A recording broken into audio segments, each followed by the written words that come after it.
Eu aprendi cedo que dinheiro não fica. Meu pai dizia isso. Dizia que dinheiro é como água em mão aberta. Quanto mais você aperta, mais escorre. Ele morreu sem nada, igual ao pai dele, igual ao avô. Uma geração inteira de homens que trabalhou muito e não guardou nada além de dívida e nome. Eu cresci achando que era assim, que era natural, que para gente como a gente, dinheiro era visita. Aparecia de vez em quando, ficava pouco, ia embora sem despedir. Por isso, quando o advogado me ligou dizendo que seu Argemiro tinha deixado alguma coisa no testamento, eu ouvi com o telefone na mão e não soube o que sentir. Argemiro tinha morrido fazia 2 meses, quase 3. Eu tinha chorado muito nas primeiras semanas, depois parei, porque o choro cansa e a vida não para esperar. Tinha conta para pagar. Tinha Rafael e Gustavo precisando de mãe presente, não de mãe derretendo na cozinha. A senhora pode vir ao cartório na quinta-feira? O advogado perguntou. Posso, eu disse, sem nem saber se podia. Fui. Sentei numa cadeira de couro frio num escritório que cheirava a papel velho. E o homem me explicou com uma voz igual de quem faz isso toda semana, que seu Argemiro tinha deixado uma quantia. Não era fortuna, não era o tipo de coisa que muda a vida de rico, mas para mim, naquele momento, era um número que eu não sabia pronunciar direito sem sentir o coração empipar. Saí do cartório na quinta-feira às 2 da tarde e fui direto para casa a pé. Não peguei ônibus. Precisava do caminho para pensar. Argemiro tinha sido meu segundo marido. O primeiro, Rinaldo, pai dos meus filhos, tinha morrido quando Rafael tinha 12 anos e Gustavo 8. Acidente de trabalho numa obra em São Luís. Andaime que cedeu, queda de 6 metros, morte na hora. Ninguém pagou nada. A empresa sumiu, o advogado comeu metade do que sobrou e eu fiquei com uma indenização pequena, 2 filhos e um apartamento alugado que eu mal conseguia pagar. Argemiro apareceu 3 anos depois. Não foi romance de novela. Foi um homem bom, calmo, que trabalhava com transporte de gado e que me viu numa confeitaria onde eu trabalhava e voltou toda semana por 2 meses antes de ter coragem de falar alguma coisa. Casamos. Não foi fácil. Casamento nunca é. Mas foi honesto. Ele tratava meus filhos com respeito, sem tentar ser pai, sem se impor. E eu aprendi a gostar dele de um jeito tranquilo, sem fogo, sem pressa. O tipo de amor que não faz barulho, mas sustenta.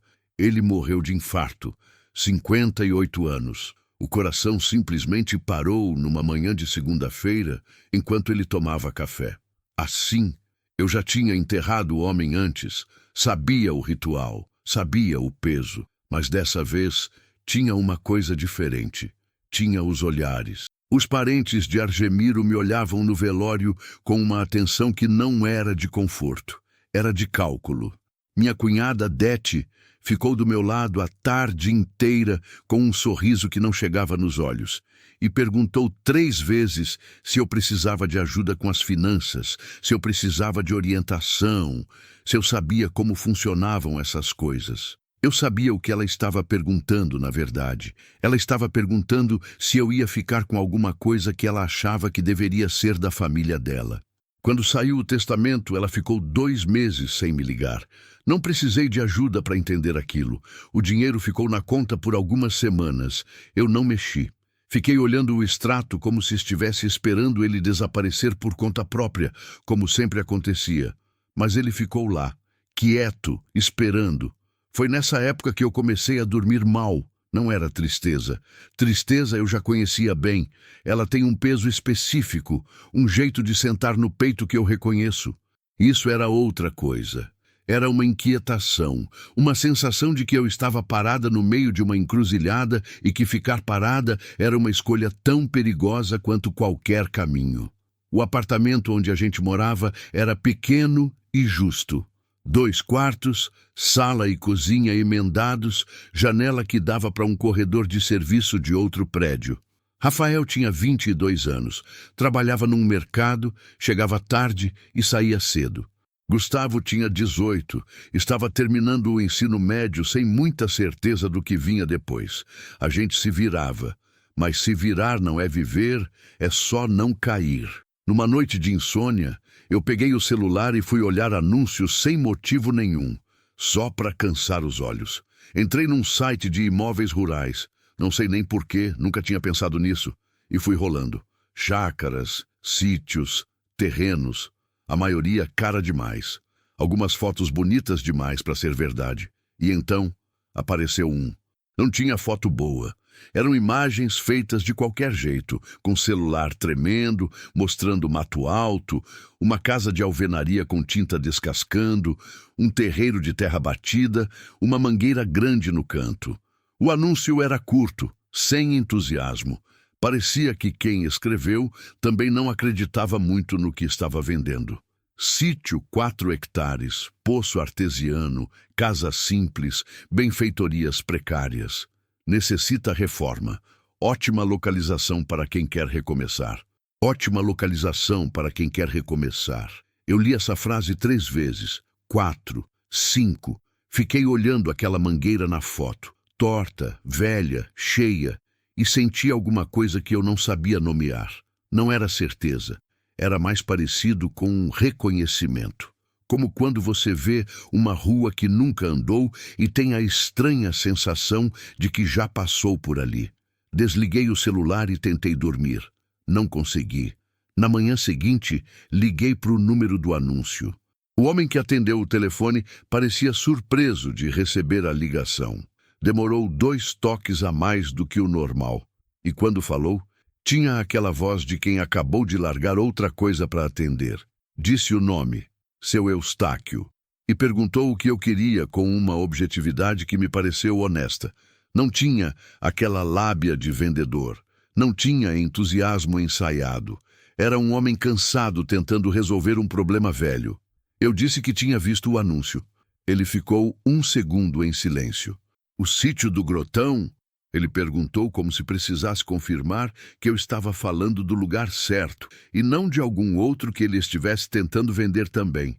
Sim, o que tem a mangueira na foto. Tem sim. Mangueira velha, mas boa ainda. Ele parou. A senhora já sabe que o lugar está um tanto largado, né? Não vou mentir, não. Faz uns 4 anos sem ninguém morando. Eu vi nas fotos. As fotos não mostram tudo. Ele falou isso com uma franqueza que me desarmou. A casa precisa de reforma séria. O mato tomou conta de boa parte do terreno. O poço está funcionando, mas nunca mandei fazer análise da água. E é longe de cidade. São 42 quilômetros até Imperatriz. A estrada é boa nos primeiros 20, depois vira vicinal. Eu escutei tudo. Não interrompi. Por que está vendendo? Eu perguntei. Ele demorou um pouco para responder. Não era hesitação de mentira. Era o tipo de pausa de quem vai falar uma coisa verdadeira e quer fazer direito. Era da minha falecida irmã. Ela e o marido compraram nos anos 90 com ideia de plantar, criar, viver ali. O marido morreu cedo. Ela ficou uns anos tentando tocar sozinha, mas a saúde foi embaixo.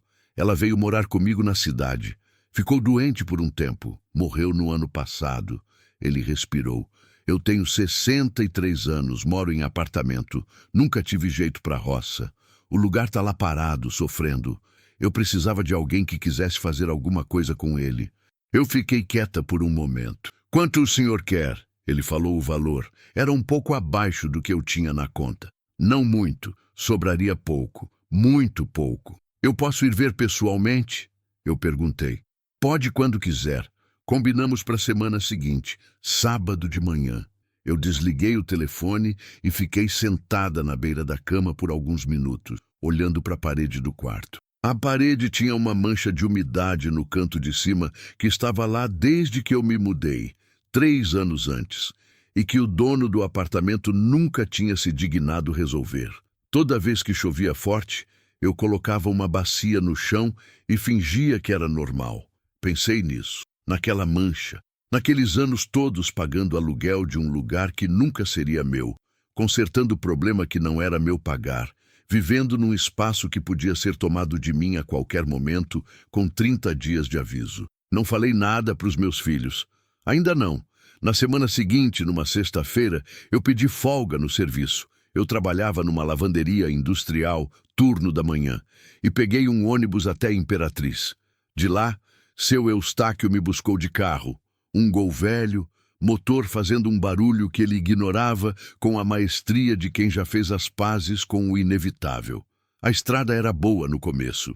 Depois virou o que ele tinha descrito, vicinal de terra batida, cheia de cascalho solto, com mato crescendo pelos lados, como se estivesse tentando fechar o caminho de volta.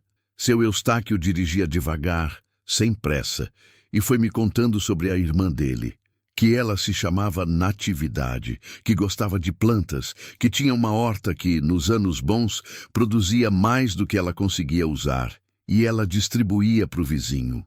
Ela era do tipo de mulher que fazia da dificuldade um jardim, ele disse, sem nenhum exagero na voz. Só uma constatação. Eu não falei nada, mas guardei aquilo. Chegamos no final da manhã. O lugar era exatamente o que as fotos mostravam. E também era o que as fotos não mostravam. As fotos não mostravam o tamanho do silêncio. Saí do carro, e o que me atingiu primeiro não foi a visão. Foi a ausência de barulho de cidade.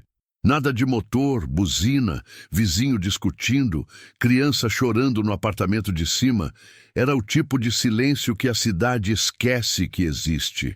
Tinha vento, tinha pássaro lá no fundo, tinha o barulho do capim balançando. Mas era um silêncio orgânico, vivo, completamente diferente do silêncio morto dos quartos pequenos, onde eu tinha morado a vida toda. As fotos também não mostravam a mangueira de perto. Ela ficava no canto direito do terreiro e era muito maior do que parecia na imagem. Tronco grosso como o abraço de dois homens, galhos espalhando sombra numa área generosa, folhas escuras e lustrosas que o sol da manhã atravessava em pontos dourados. Tinha manga verde ainda, pequena, apontando pelos galhos. A árvore estava velha, mas estava inteira. Estava firme. A casa era o que era. Paredes de alvenaria com tinta estourada pelo sol, janelas sem vidro, porta principal emperrada. Entrei com seu Eustáquio e senti o cheiro de fechado, de anos sem ar circulando, de mofo discreto que se instala quando ninguém está ali para espantar.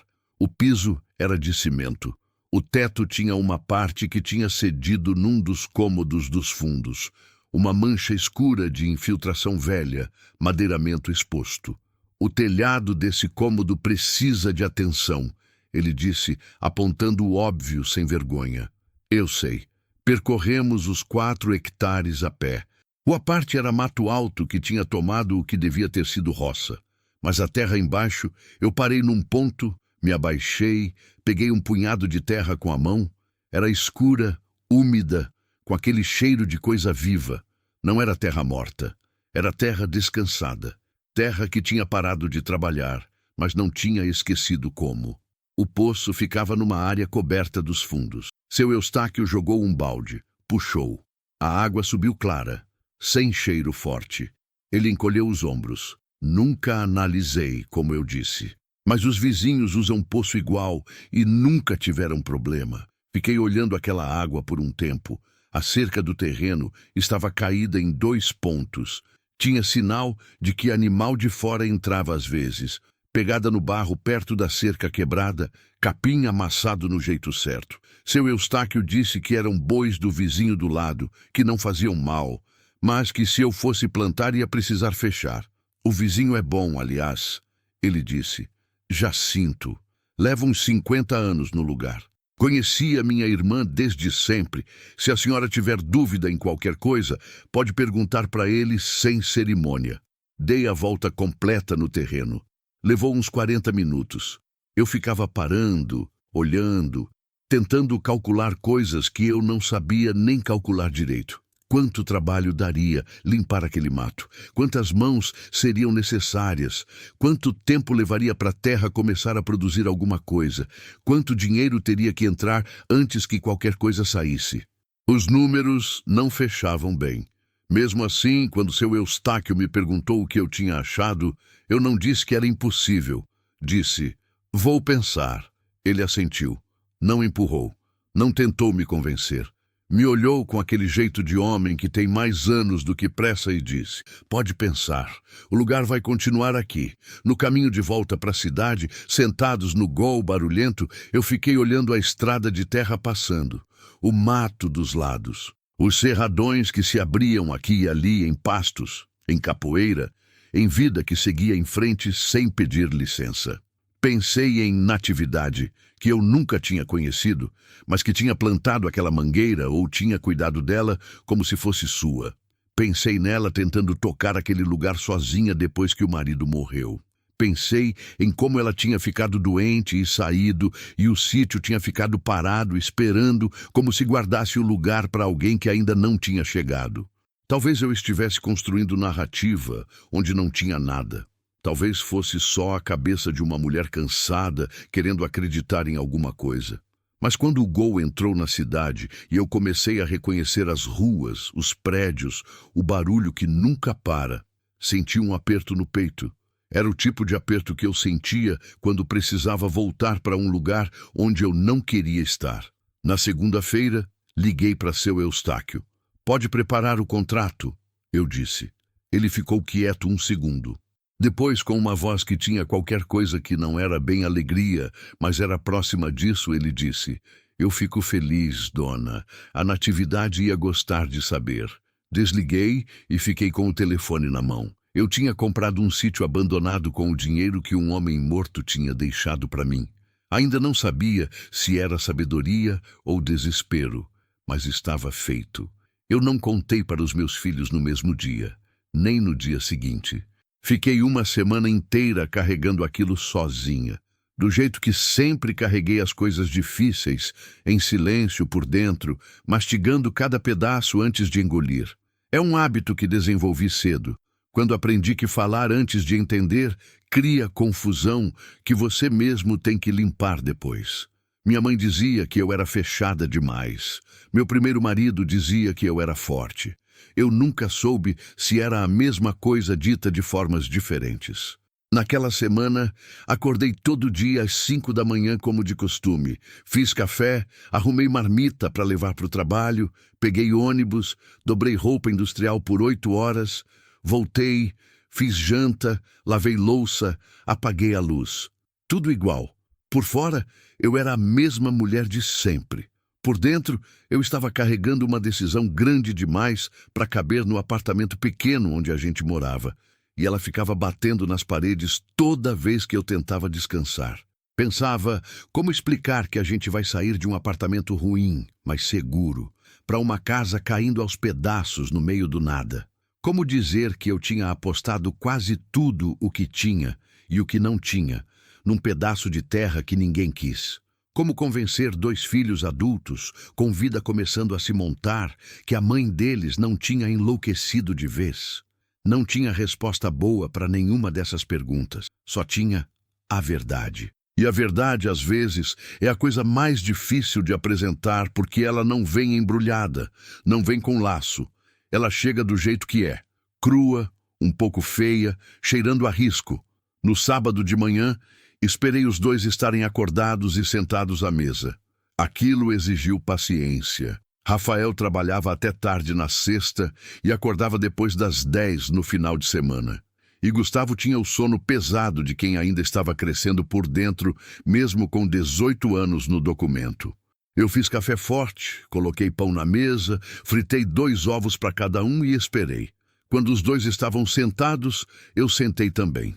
Não disse nada de imediato. Rafael percebeu antes de Gustavo. Ele sempre percebeu.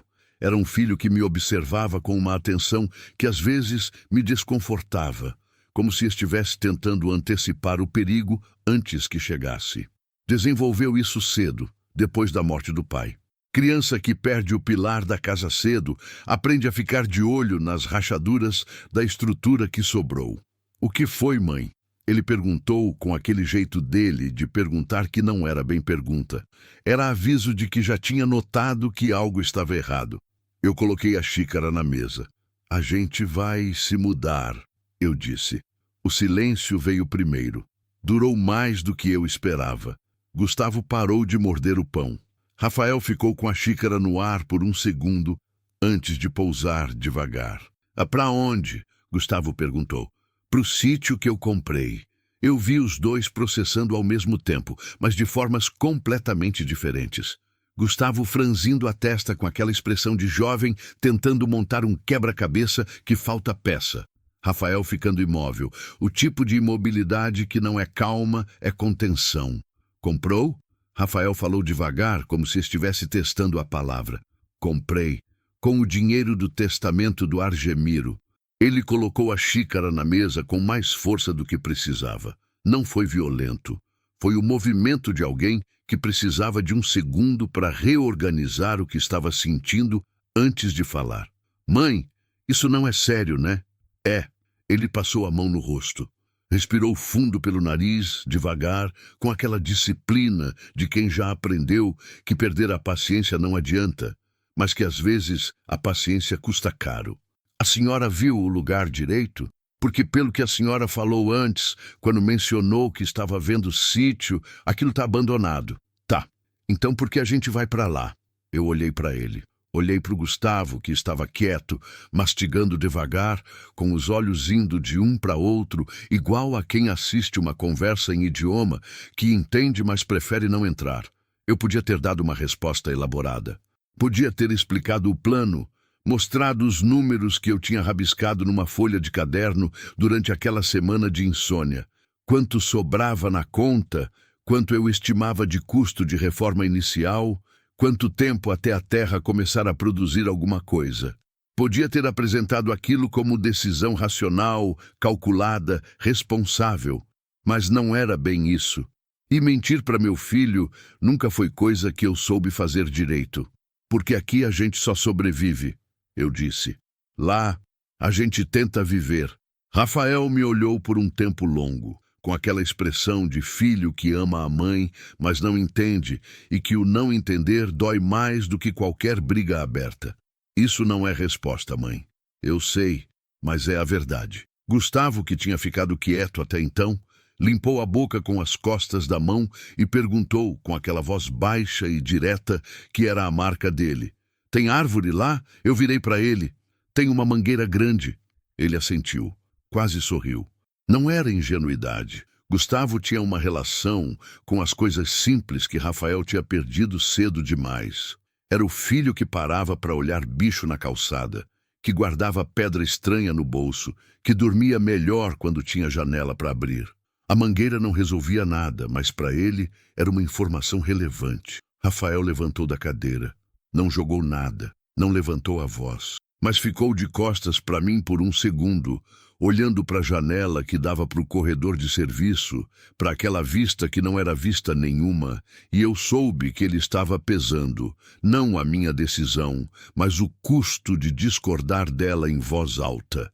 Quando virou, tinha aquela expressão que eu conhecia desde que ele tinha 12 anos, e o pai morreu, e ele passou a noite toda sentado na cadeira do velório sem chorar, porque achava que precisava ser forte. Isso é erro, mãe. A senhora está fazendo um erro grande. Não gritou. Não precisava. A decepção dele sempre foi mais pesada que grito. Era o tipo de coisa que ficava na sala depois que ele saía, pousada na mesa igual esquecido, me olhando. Eu queria ter dito alguma coisa que o convencesse. Queria ter tido aquela palavra certa, que muda a expressão de uma pessoa, que transforma resistência em compreensão. Mas eu não tinha.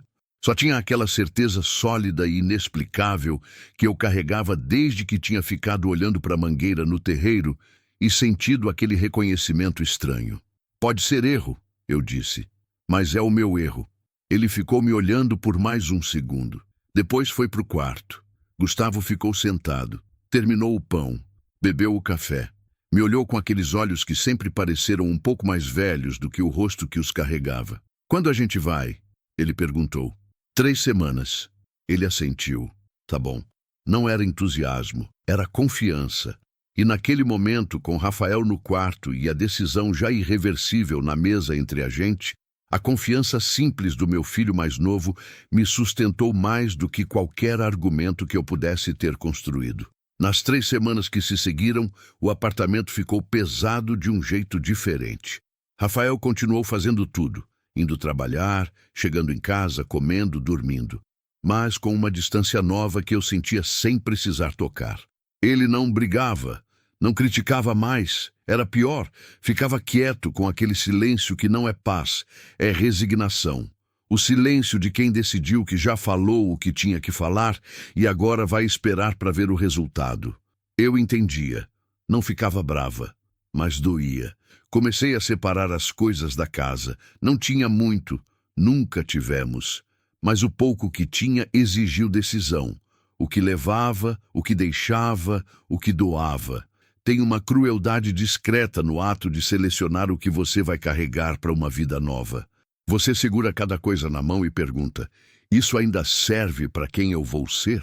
E a maioria das coisas, quando você pergunta com honestidade, não serve mais para nada além do hábito de ter. Doei a maior parte dos móveis. O sofá velho, a estante que ninguém nunca usou direito, o guarda-roupa de Rafael que ele mesmo disse que não queria carregar. Ficamos só com o que cabia no caminhão pequeno que um conhecido emprestou pelo custo do combustível. Minha cunhada Dete ligou quando soube. Não sei como soube. Essas coisas em família sempre encontram caminho sozinhas. Deusa, eu ouvi dizer que você está indo morar em sítio? Ela perguntou com aquela voz de quem já sabe a resposta, mas precisa ouvir para confirmar o que vai falar em seguida. Tô, eu disse, com os meninos. Com os meninos. Ela ficou em silêncio por um tempo que era mais cheio do que silêncio normal. Mas, Deusa, com o dinheiro do Argemiro, esse dinheiro era para você se estabilizar, não é para... Já tá feito, Dete. Mas você pensou bem, porque terra assim, no meio do nada, sem estrutura, sem vizinho, sem... Já tá feito, eu repeti. Ela mudou de tom. Ficou mais suave, com aquele cuidado de quem está chegando perto de um assunto delicado de viés. É que a família ficou preocupada. A gente quer te ajudar. Se você precisar de orientação sobre o que fazer com esse dinheiro, tem formas mais seguras de... Eu desliguei. Não foi raiva, foi cansaço. Tinha aprendido que certas conversas não chegam a lugar nenhum porque não querem chegar.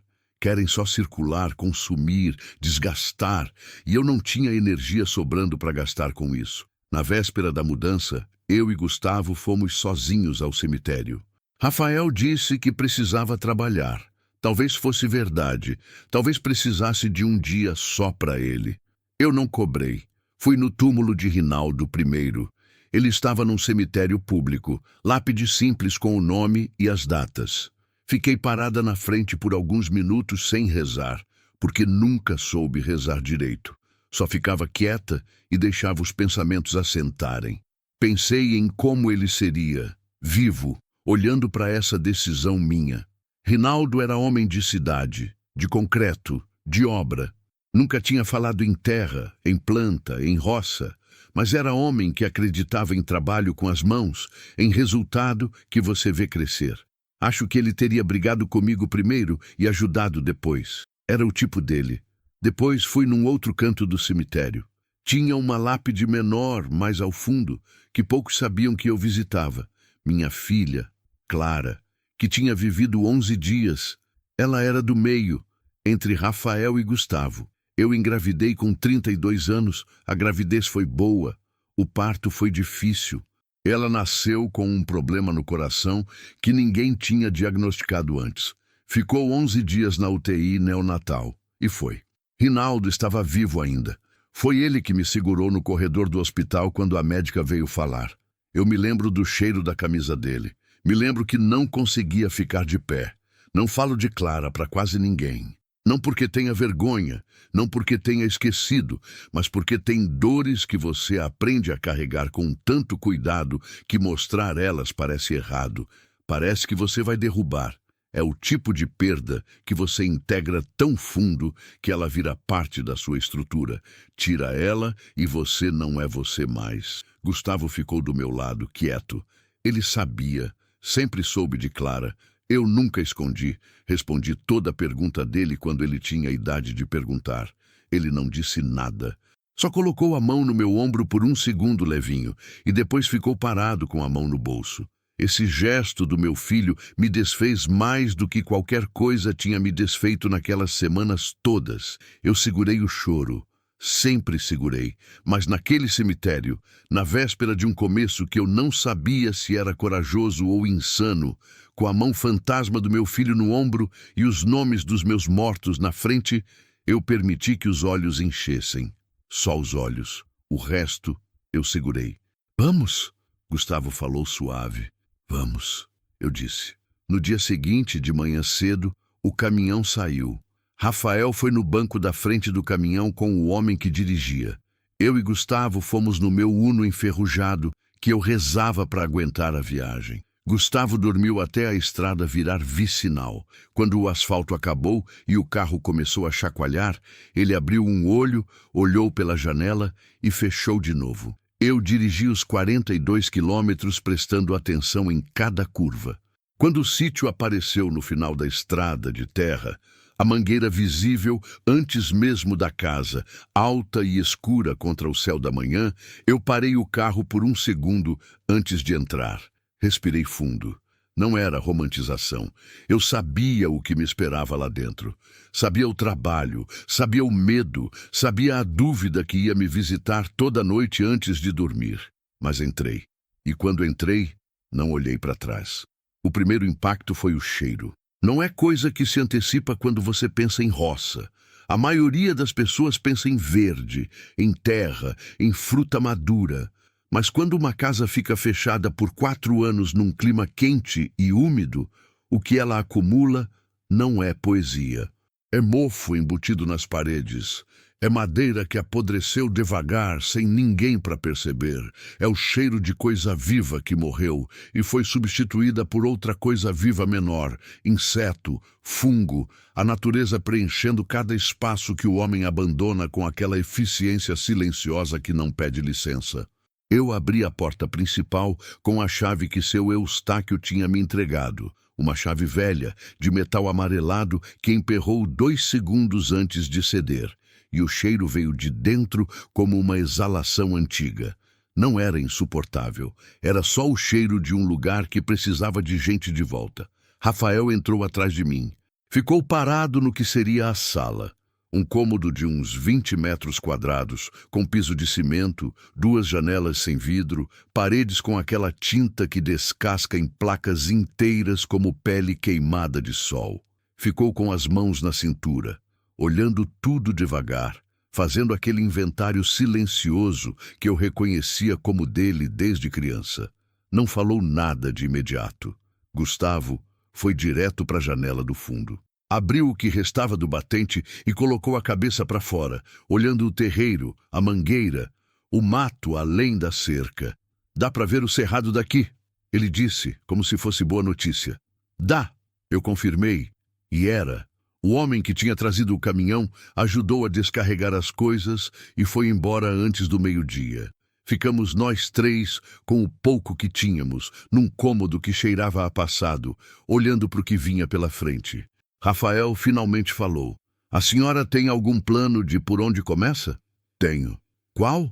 Eu peguei o caderno onde tinha rabiscado durante aquelas semanas de insônia.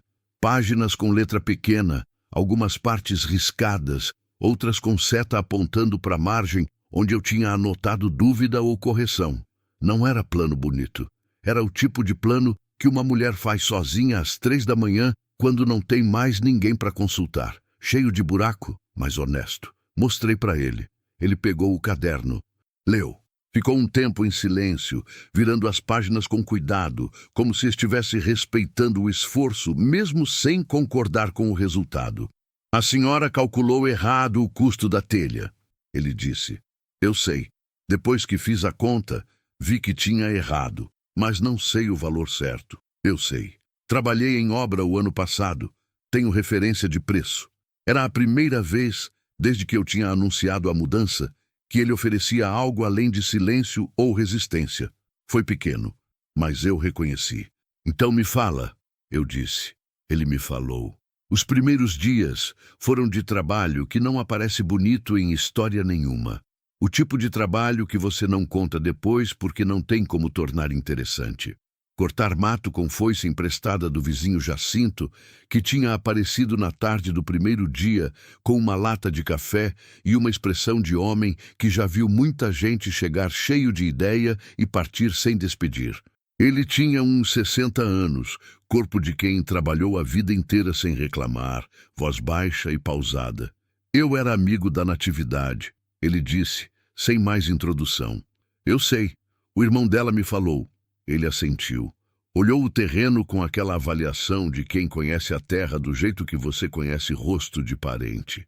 A terra aqui é boa. Descansou muito, mas é boa. Fez uma pausa. O que a senhora pretende plantar? Ainda não decidi tudo.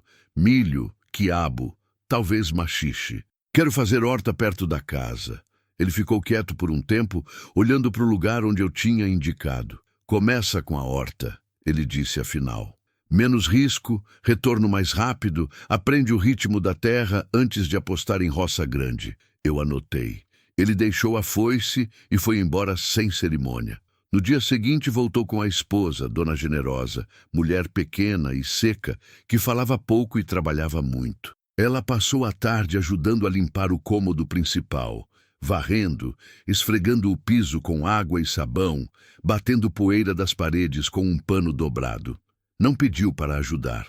Chegou, pegou a vassoura e começou.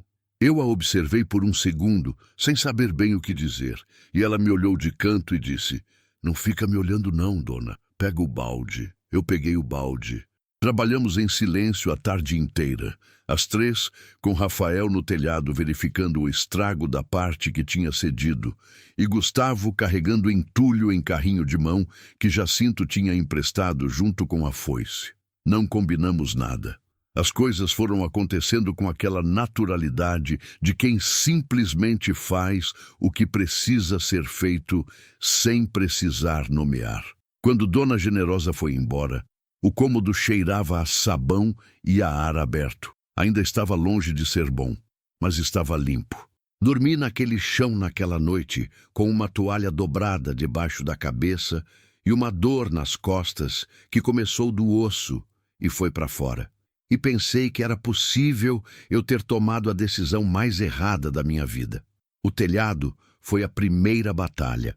Rafael fez o levantamento e voltou com o número.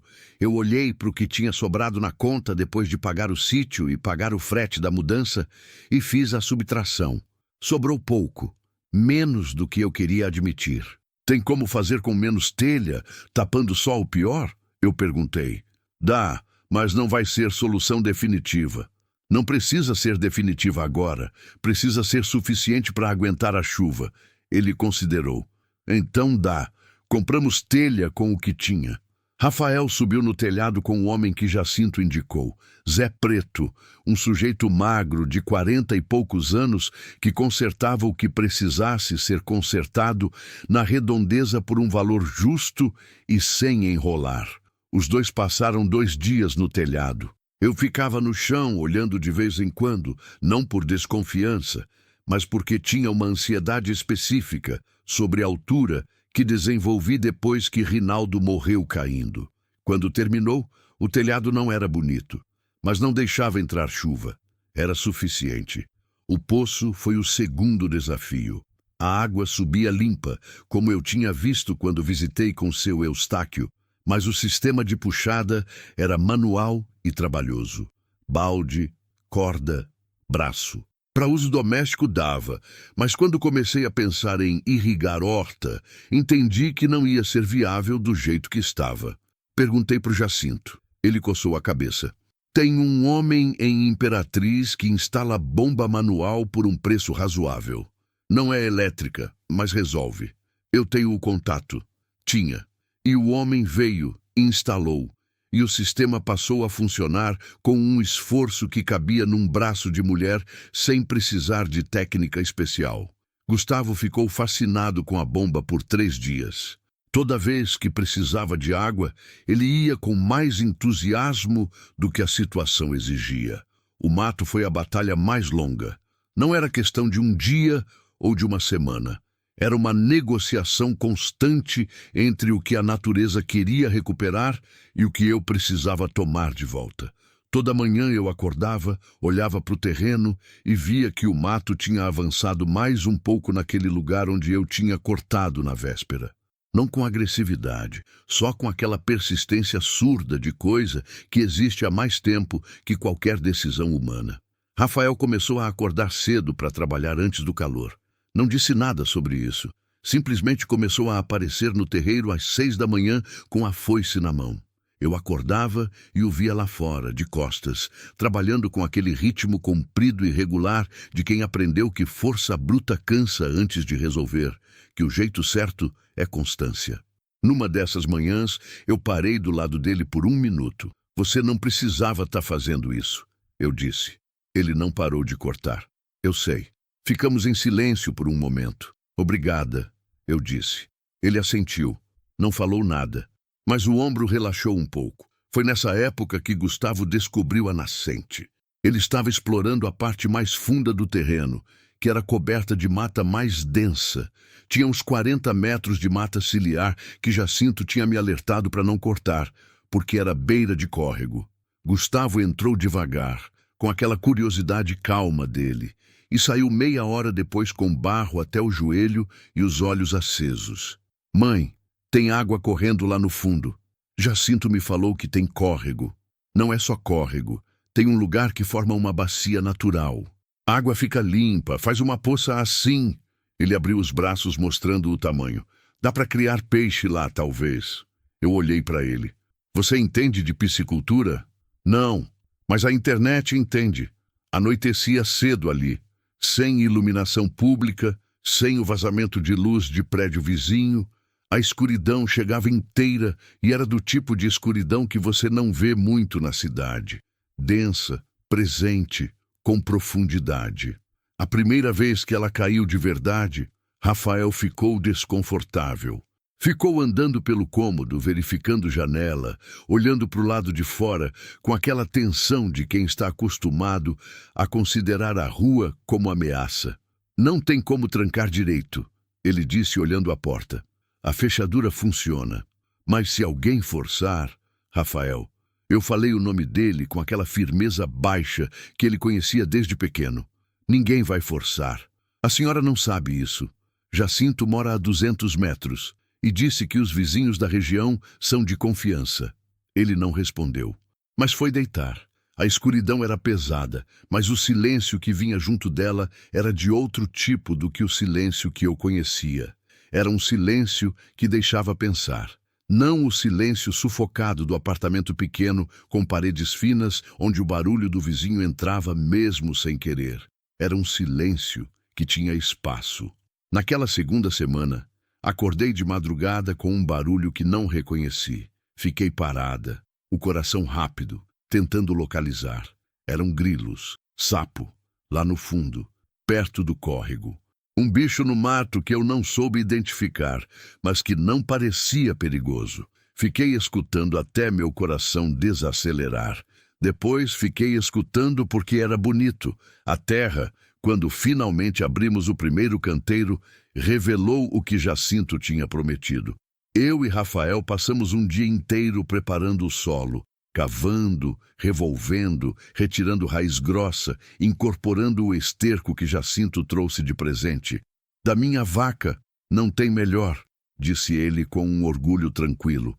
A terra ficava cada vez mais escura conforme você descia, úmida logo abaixo da superfície, ressecada pelo sol. Quando eu coloquei a mão funda o suficiente, senti o frescor que sobe debaixo da terra boa. Gustavo ficou do meu lado, olhando. É diferente da terra da cidade, ele disse. Qual terra da cidade? Ele pensou. É mesmo. Rafael, do outro lado do canteiro, largou a enxada por um segundo e olhou para o chão. Ficou olhando com aquela expressão que eu estava aprendendo a ler nele.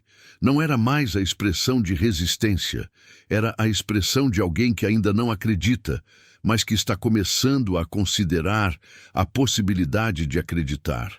Não disse nada sobre isso. Aprendi faz tempo que certas viradas internas não precisam de testemunha, precisam só de espaço. Plantamos os primeiros canteiros naquela tarde. Cebolinha, coentro, alface, couve. Coisas simples, de ciclo curto, que Jacinto tinha recomendado como começo. Nada que exigisse mais do que eu sabia dar no momento. Quando terminamos, ficamos os três parados olhando para aquele pedaço de terra recém-virado, com as mudas pequenas fincadas no chão ainda incerto. Gustavo falou: "Parece que a gente assinou alguma coisa. Eu pensei que era uma observação estranha, mas era verdadeira. Era como assinar, como colocar o nome numa coisa e dizer: este lugar agora tem responsável. Agora tem alguém que vai olhar." Fui dormir naquela noite com dor em todo o músculo do corpo e com uma coisa diferente no peito. Não era paz, não era certeza. Era apenas a sensação de que eu estava exatamente onde eu tinha escolhido estar. Para uma mulher que tinha passado anos em lugares onde simplesmente apareceu, isso era quase estranho. E era bom. A primeira praga chegou sem aviso. Esse é o jeito da praga. Ela não anuncia, não pede licença, não dá tempo de preparar.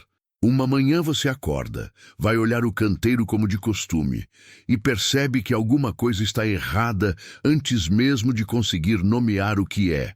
As folhas com um brilho diferente, uma cor que não é a cor certa, bordas que ontem estavam firmes e hoje aparecem com uma fina renda de estrago.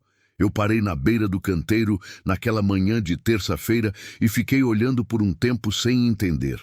Depois chamei Jacinto. Ele veio, agachou, examinou as folhas com aquele cuidado de quem lê terra como texto, virou algumas pelo avesso, ficou quieto por uns segundos. "Pulgão", ele disse. "E tem sinal de lagarta também nessa aqui." "O que faz?" "Cauda de fumo. Resolve o pulgão. A lagarta, você vai ter que catá-la à mão, se não quiser usar veneno." Ele se levantou, esfregou a terra das mãos nas calças. "Não é o fim do mundo, dona Deusa. É o começo. Todo canteiro novo passa por isso. Todo canteiro novo passa por isso." Eu anotei aquela frase por dentro, não porque fosse bonita, mas porque era verdadeira e porque eu precisava dela. Naquela fase da minha vida, eu colecionava verdades que sustentavam, não as bonitas, não as reconfortantes, mas as verdadeiras, as que ficam de pé quando o vento bate. Passei a tarde fazendo a cauda com Gustavo. Jacinto tinha explicado o processo. Fumo de rolo, água, um tempo de molho, coar e aplicar. Gustavo ficou com o processo com aquela absorção completa dele, fazendo pergunta atrás de pergunta, cada resposta gerando outra pergunta, até Jacinto rir com o canto da boca e dizer que o menino devia ter nascido agrônomo. Gustavo corou. A cauda funcionou no pulgão. A lagarta exigiu paciência. 3 tardes catando uma por uma, com luva de borracha que Jacinto emprestou, depositando cada lagarta num balde com água e sal. Rafael se recusou a participar da catação por um dia inteiro, alegando que tinha outras coisas para fazer.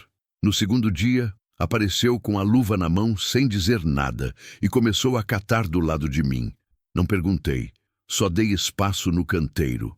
O milho foi decisão de Jacinto. Ou melhor, foi sugestão dele, uma sugestão tão fundamentada, dada com tanta tranquilidade de quem conhece aquela terra há décadas, que eu levei como orientação. Ele disse que a área maior do terreno, a que ficava mais aberta ao sol, era boa para milho, que a época estava certa, que ele me ensinava o plantio se eu quisesse. Eu quis. Passamos 2 dias preparando o terreno maior. Rafael, desta vez, trabalhou desde o começo, sem precisar ser convocado. Ele e Jacinto desenvolveram um entendimento que não precisava de muita palavra. O velho ensinava pelo exemplo, mostrava o gesto certo, a profundidade certa do buraco, o espaçamento entre covas, e Rafael observava, repetia, ajustava.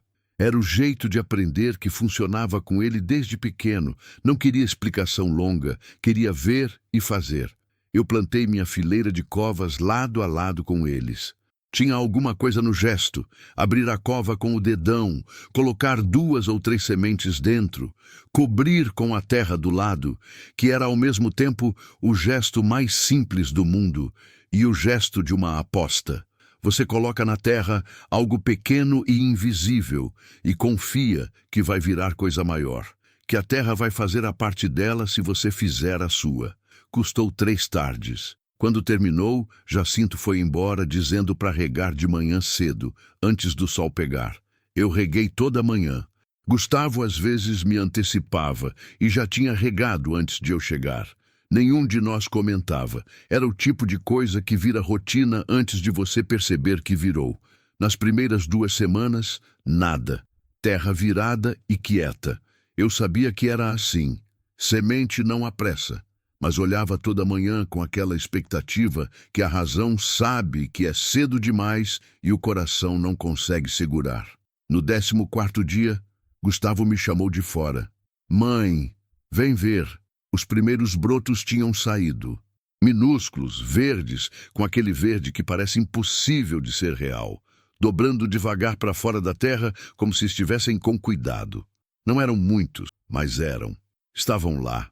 Eu fiquei olhando sem falar nada. Gustavo ficou do lado. É bonito, ele disse. Era.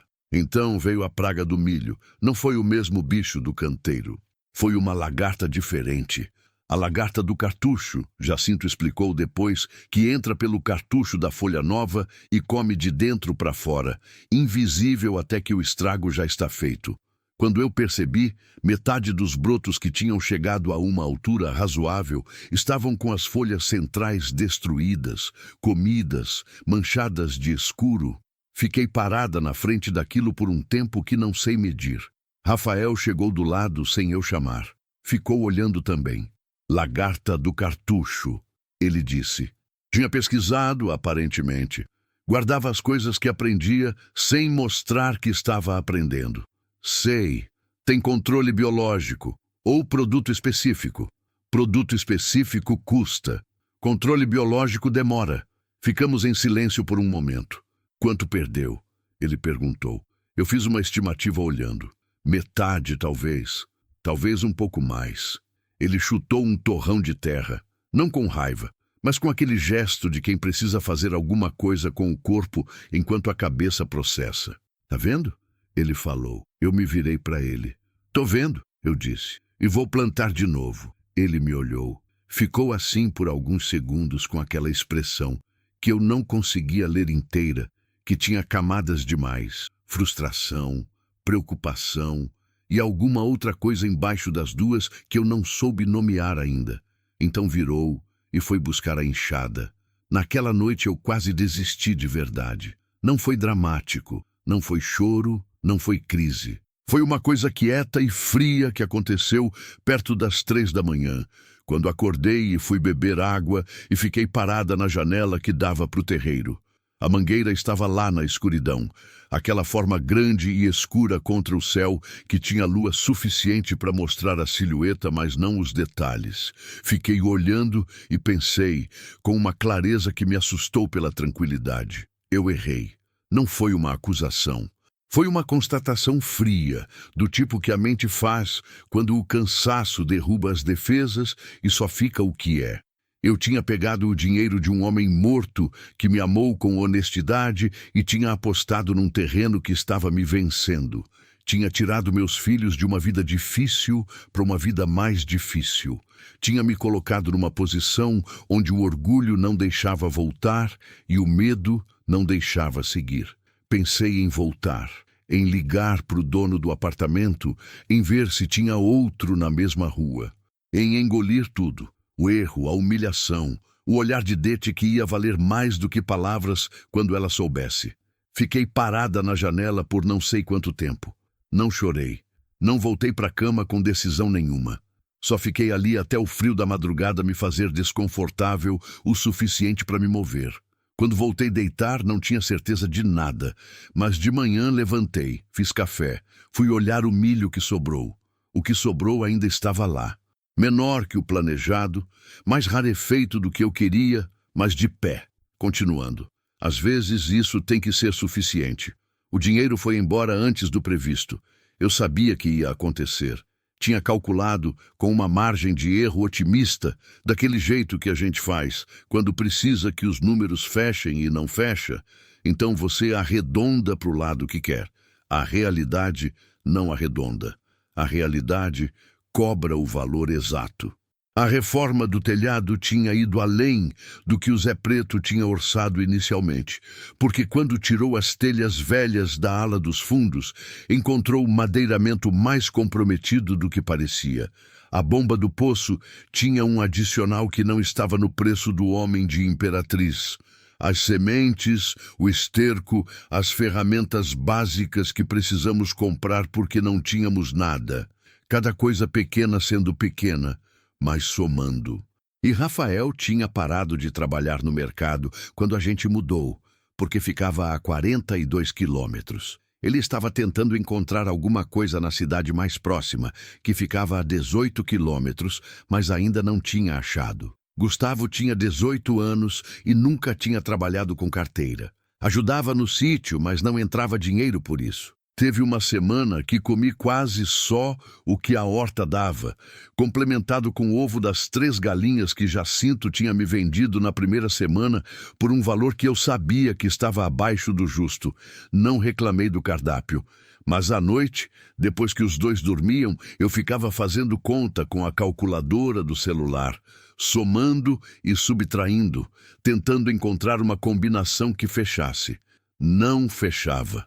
Numa dessas noites, Gustavo apareceu na cozinha. Não tinha me ouvido. Ele acordava às vezes por conta própria naquela hora. Nunca soube por quê. Ficou me olhando com o caderno de contas na mão. Não disse nada por um tempo. Depois, mãe, a gente vai ficar bem? Eu podia ter mentido. Era o tipo de pergunta que pede uma mentira gentil, uma garantia que você não tem como dar, mas que o filho precisa ouvir para conseguir dormir. Eu já tinha dado esse tipo de mentira antes. Depois que Rinaldo morreu, por meses, respondi que ia ficar tudo bem, com uma certeza que eu não tinha, porque eles precisavam de chão e eu era o único chão disponível. Mas Gustavo tinha 18 anos. E tinha os olhos do tipo que sabe quando está recebendo meia verdade. A gente vai tentar, eu disse. Ele ficou me olhando por um segundo. Assentiu. Tá bom. E foi dormir.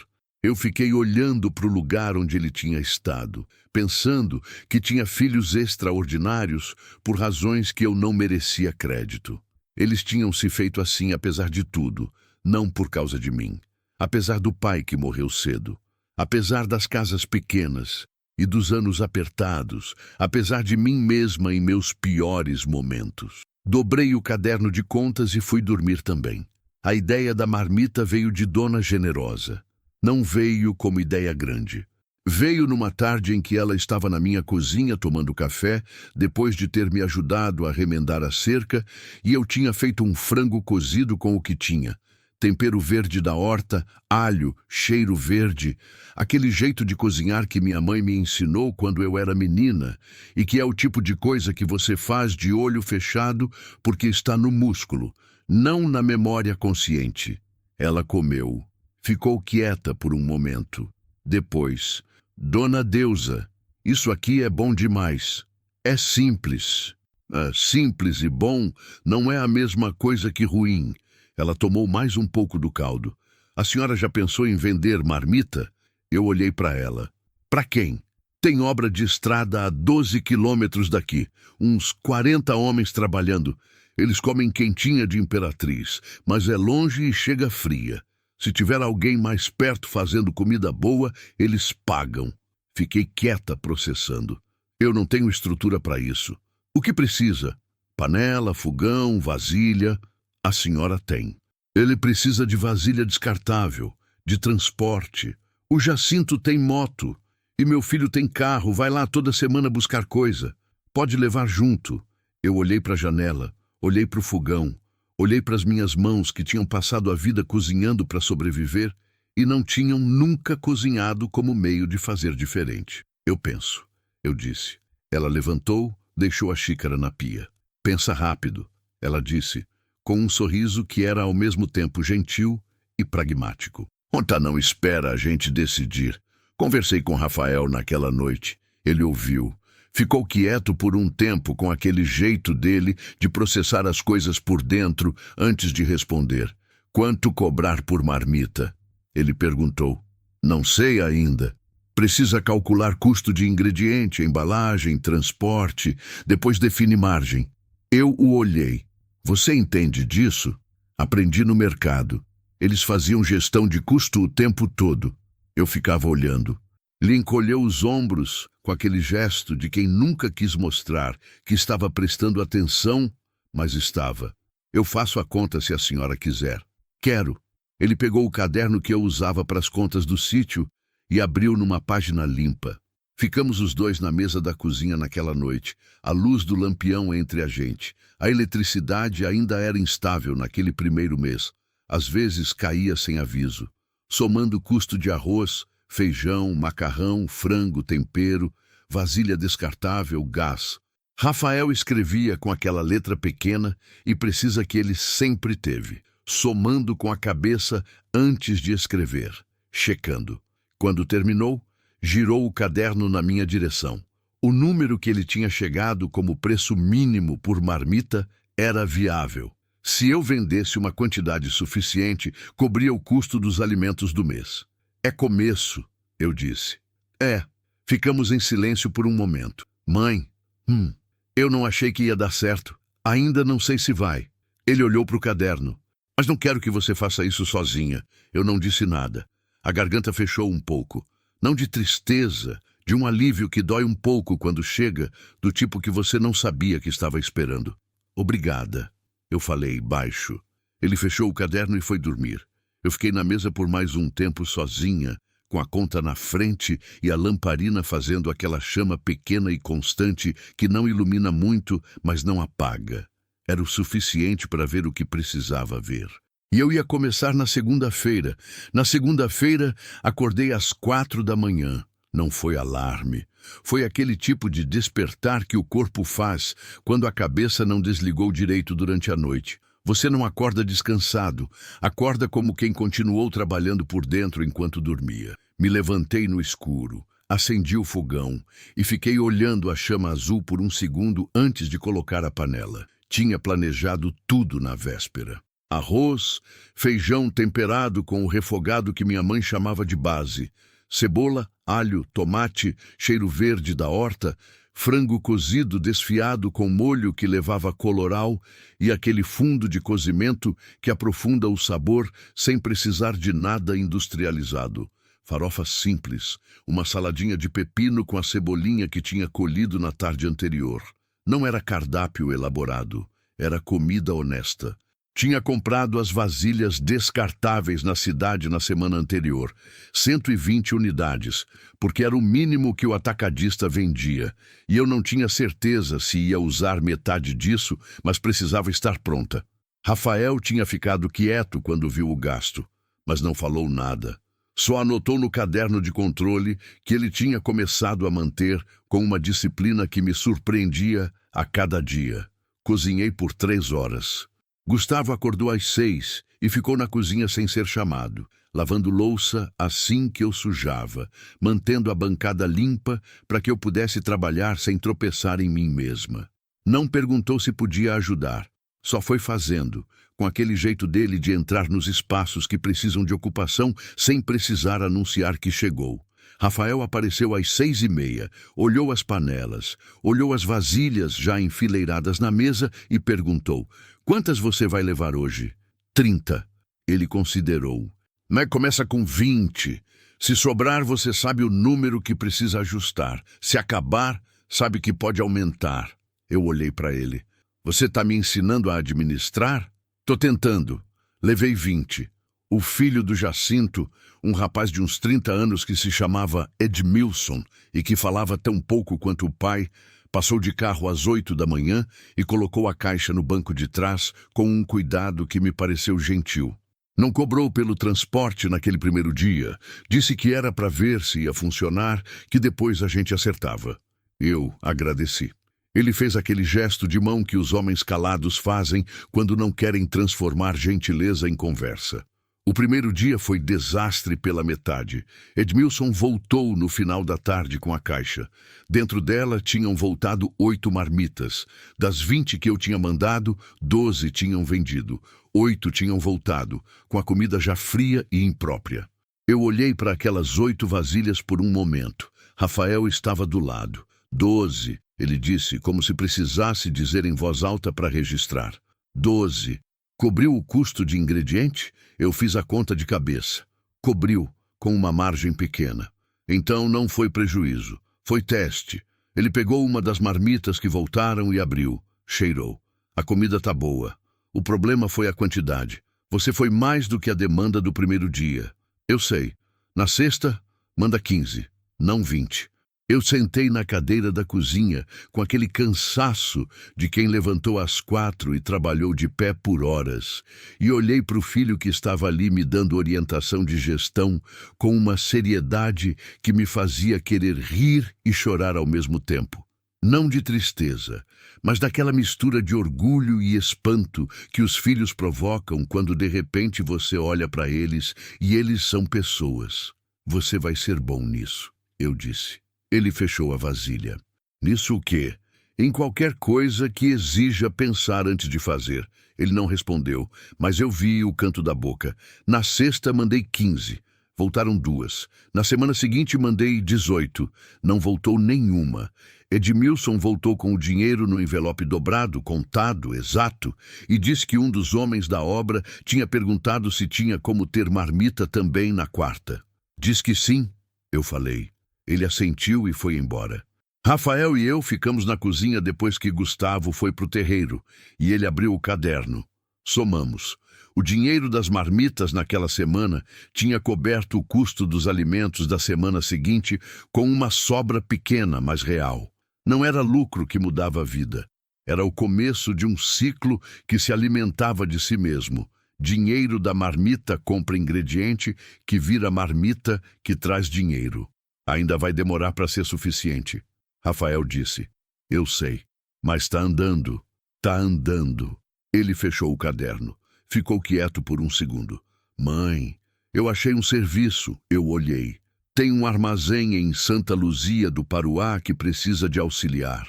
3 dias na semana. O salário não é grande, mas dá para ajudar nas contas enquanto o sítio não está se sustentando sozinho. É longe? 18 quilômetros. Edmilson passa perto quando vai buscar peça para o pai. Combinei com ele. Eu o olhei por um tempo. Aquele filho que tinha chegado aqui com a resistência travada no corpo e que agora estava combinando carona com o filho do vizinho para trabalhar num armazém a 18 quilômetros para ajudar nas contas de um sítio que ele tinha dito que era erro. Não precisava, eu disse. Eu sei. Ele levantou, foi guardar o caderno no lugar certo. Mas eu quis. A horta começou a produzir de verdade na 5ª semana. Não foi de uma vez. Foi uma coisa ou outra amadurecendo, uma depois da outra, com aquele ritmo descoordenado que a natureza tem e que a gente aprende a respeitar porque não tem jeito de apressar.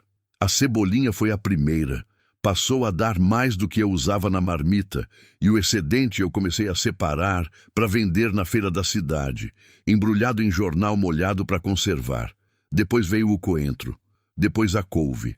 O maxixe que tinha plantado numa segunda fileira já estava subindo pelo arame que Rafael tinha esticado na lateral do canteiro, e as flores amarelas apontavam em cada nó do cipó com aquela prodigalidade que as plantas têm quando encontram condição certa. Jacinto chegou um dia, olhou a horta e ficou em silêncio por mais tempo do que de costume. Minha irmã também tinha jeito, ele disse por fim. Eu o olhei. A Natividade? É. Ele coçou o queixo. Ela colocava a mão na terra e as coisas cresciam. Não era feitiço, era a atenção. Ela prestava atenção no que a planta precisava antes que a planta pedisse. Eu não disse nada, mas guardei isso também. A primeira vez que fui à feira foi numa quinta-feira. Gustavo foi comigo. A gente saiu às 5 da manhã no Uno. com a traseira carregada de horta embrulhada, 10 dúzias de ovos das galinhas, que já eram 8. Jacinto tinha me dado mais 5 num gesto que eu entendi como investimento na minha continuidade. E um fardo de maxixe que eu não tinha planejado vender, mas que Gustavo convenceu, dizendo que maxixe bom é difícil de achar na feira, e que se eu pedisse um preço justo, ia vender. Tinha razão. O maxixe foi embora em meia hora. Eu fiquei atrás do tabuleiro improvisado, uma mesa de madeira que Zé Preto tinha me vendido por quase nada, porque estava sobrando na casa dele, com aquela estranheza de quem está fazendo uma coisa pela primeira vez e ainda não sabe como ficar parada nela. As feirantes antigas tinham um jeito, uma postura, um modo de chamar o cliente que era quase performance e que eu claramente não tinha. Mas tinha coentro bom, tinha cebolinha fresca, tinha ovos com a gema da cor que ovo de galinha solta criada tem, que é diferente de supermercado, de um jeito que qualquer pessoa que tenha comido os dois sabe reconhecer. Uma mulher parou, pegou o maço de coentro, cheirou. "É do sítio?" ela perguntou. "É. Da senhora?" "Da senhora", eu confirmei. Ela ficou me olhando por um segundo com aquela avaliação rápida e honesta que mulher de feira faz. "Tá bem conservado." Ela colocou 2 maços no saco. "A senhora tem tomate?" "Ainda não. Semana que vem, talvez. Quando tiver, me procura. Eu sou a Lindalva, fico bem ali no canto. Compro tudo que vier."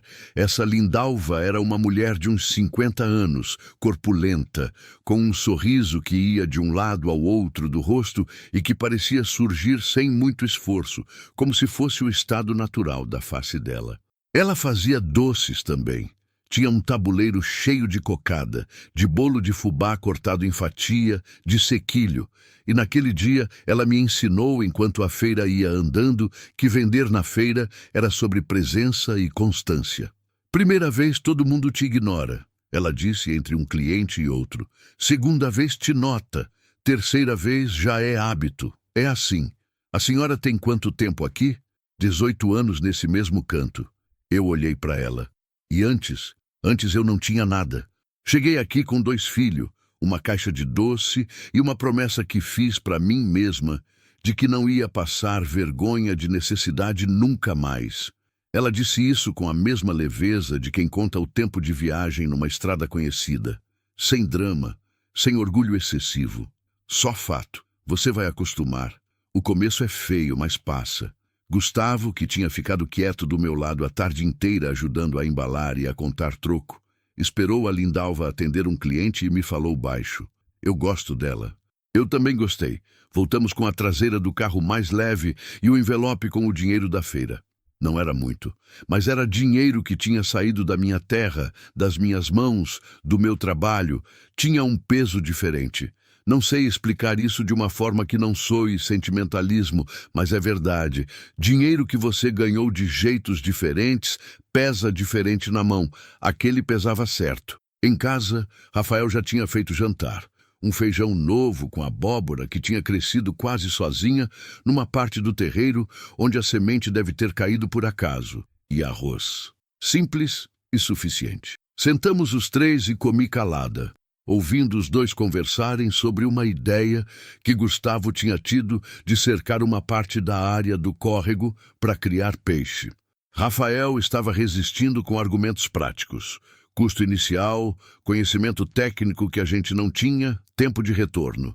E Gustavo rebatendo com a calma persistente de quem acredita na ideia, mas não precisa vencer o argumento naquele momento. Eu ouvia e pensava que tinha filhos extraordinários. Já tinha pensado isso antes. Continuava sendo verdade. Depois que Gustavo foi dormir, Rafael ficou na mesa. "Como foi a feira?" ele perguntou. "Bem, melhor do que esperava para o primeiro dia." O maxixe vendeu?" "Primeiro a ir." Ele assentiu. Ficou olhando a mesa por um segundo. "Mãe, eu quero pedir desculpa." Eu o olhei. "Por quê?" "Por ter dificultado. No começo, quando a senhora anunciou a mudança. Ele não estava olhando para mim, estava olhando para a mesa, com aquela dificuldade de homem que não foi criado para esse tipo de conversa e que está forçando o caminho com vontade." Eu sei que foi difícil para a senhora carregar sozinha, e eu fiz mais difícil. Eu fiquei quieta por um momento. Você tinha razão em ter medo, eu disse. Mas não era meu direito impor esse medo. Rafael, eu esperei ele me olhar. Quando olhou, eu disse, você veio, é o que importa. Ele ficou em silêncio. Abaixou o olhar de novo. Havia nele aquela luta antiga de homem que aprendeu cedo a ser duro porque precisava e que agora, num lugar que por algum motivo pede que ele seja menos duro, não sabe bem como fazer a transição. Faz tempo que eu não sei como te ajudar, ele disse baixo. Desde que o pai morreu, eu ficava tentando e não sabia. A garganta apertou. Você tinha 12 anos, eu sei, mas continuei sem saber depois dos 12. Eu me levantei, fui até o lado dele, coloquei a mão no ombro daquele filho meu, que tinha 22 anos, e carregava dentro do corpo um peso que nenhum filho deveria carregar. Você não precisava saber, eu disse. Nunca foi responsabilidade sua. Ele não falou nada, mas colocou a mão sobre a minha por um segundo antes de se levantar e dizer que ia dormir. Fiquei na cozinha depois que ele foi. O lampião fazia aquela chama baixa e quieta. Lá fora, o cerrado fazia o barulho que faz à noite. Grilo, vento, o sapo perto do córrego, que Gustavo já tinha aprendido a identificar pelo canto. Eu pensei em Clara, pensei em Rinaldo, pensei em Argemiro, que tinha morrido de coração parado numa manhã de segunda-feira tomando café e que, sem saber, tinha me dado o caminho para um lugar que eu não sabia que precisava. Pensei que a vida tem uma crueldade específica em tirar as pessoas de um jeito e devolver alguma coisa de outro. Não é troca justa, nunca é, mas é o que tem. Apaguei o lampião. Fui dormir com o cheiro de terra e de comida ainda na roupa. E dormi. Tem uma coisa que ninguém conta sobre reconstruir uma vida do zero. Não é que seja difícil. Todo mundo avisa que é difícil e a dificuldade você já espera, já se prepara para ela, já aperta o cinto antes de entrar na curva. O que ninguém conta é que em algum momento, sem data marcada e sem aviso prévio, a coisa começa a andar por conta própria. E que quando você percebe, já estava andando há um tempo que você não soube medir porque estava ocupada demais com o dia seguinte para olhar para o que estava ficando para trás. Percebi isso numa manhã de maio. Eu estava colhendo quiabo. Tarefa que exige luva, porque o quiabo tem uma pelugem que coça, e exige paciência porque você precisa abrir cada planta e procurar o fruto no ponto certo, nem muito novo, nem muito velho. Quando parei por um segundo e olhei o terreno à minha volta. A horta que tinha começado como uns canteiros tortos e inseguros era agora uma coisa organizada e viva, com fileiras que faziam sentido, com tutores onde precisava de tutor, com a cebolinha e o coentro se multiplicando num canto, o maxixe subindo pelo arame com aquela gana de quem gostou do lugar. Um pouco mais adiante, o milho replantado estava alto. Desta vez, tinha passado pela fase de broto sem a perda da primeira vez, porque Gustavo tinha pesquisado o controle biológico e aplicado no tempo certo com uma atenção que eu não tinha pedido, mas que ele tinha dado por conta. A cerca estava fechada. Rafael tinha passado um fim de semana inteiro reconstruindo os trechos caídos, com a ajuda do Zé Preto e de um material que ele mesmo foi buscar na cidade, sem me dizer antes, pagando com o dinheiro do armazém. A casa tinha cortina nas janelas, pano simples comprado na feira por Lindalva, que insistiu em me dar o desconto que ela mesma tinha de uma conhecida que vendia tecido. O piso de cimento ainda era piso de cimento, mas estava limpo de um jeito que era diferente de limpo do início. Estava limpo de quem mora, não de quem está de passagem. E a mangueira? A mangueira estava carregada. Não tinha percebido que as flores tinham virado fruto tão rápido, ou tinha percebido cada dia um pouco e não tinha somado os dias. Mas naquela manhã de maio, eu parei debaixo dela com o balde de quiabo na mão e olhei para cima, e os frutos estavam ali, verdes ainda, mas com aquela firmeza de manga que está a caminho, a forma certa, o tamanho crescendo, pendurados pelos galhos como uma promessa que estava cumprindo o próprio cronograma sem precisar de mim para lembrar. Fiquei parada por um tempo que não soube medir. Não foi um momento de revelação dramática.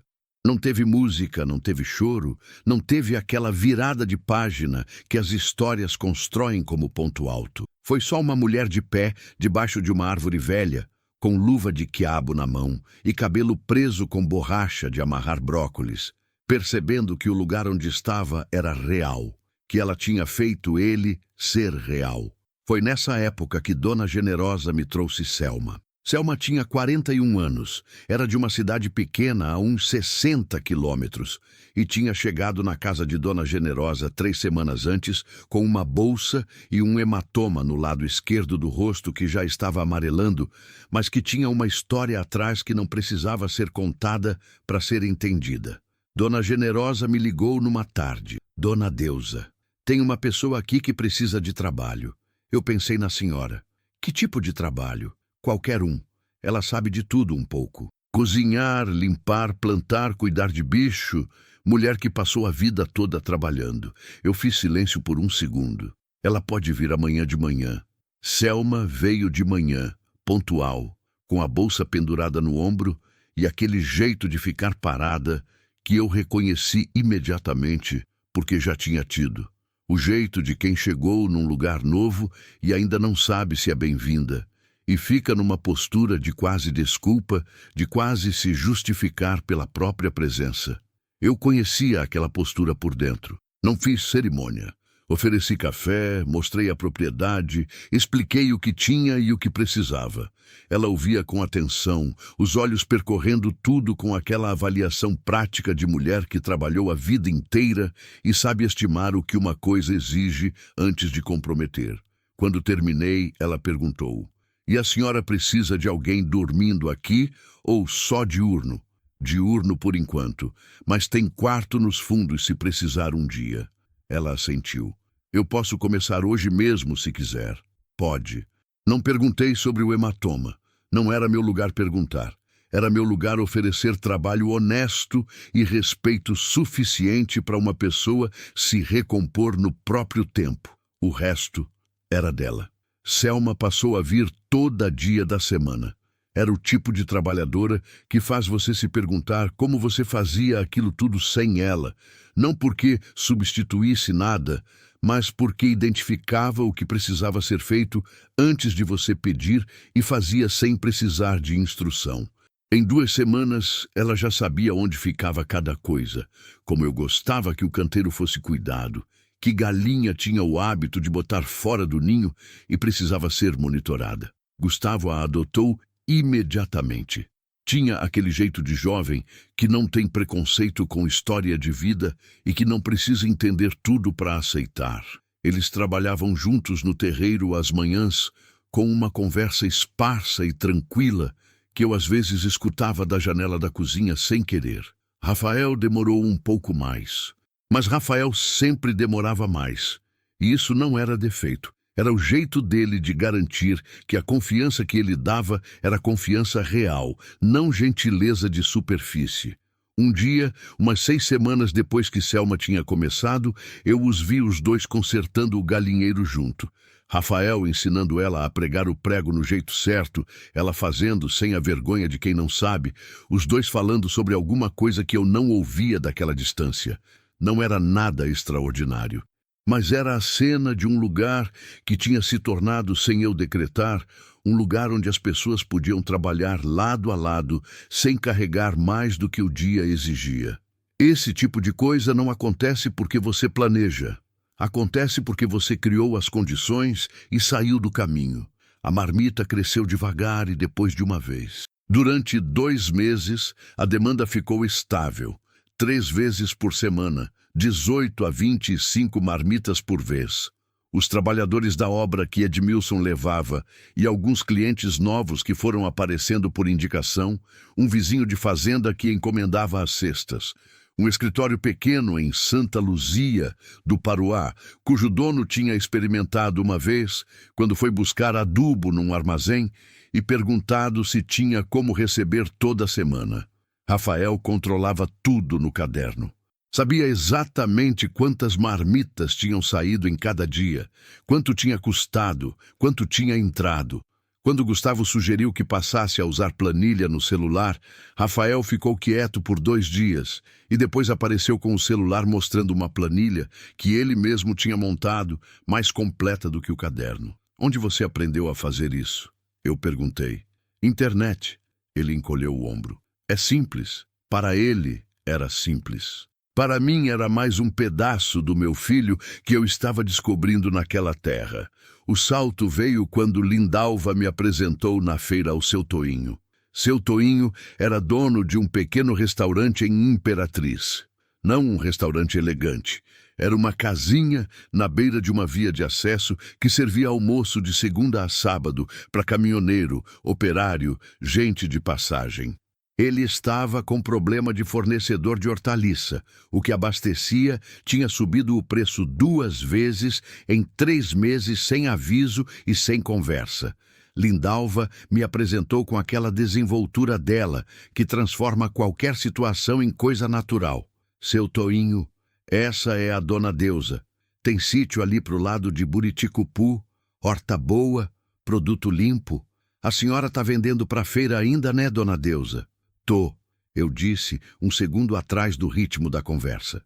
Seu Toinho era um homem gordo e rápido de raciocínio, com aquele tipo de eficiência de quem administra negócio pequeno faz tempo e não desperdiça a palavra.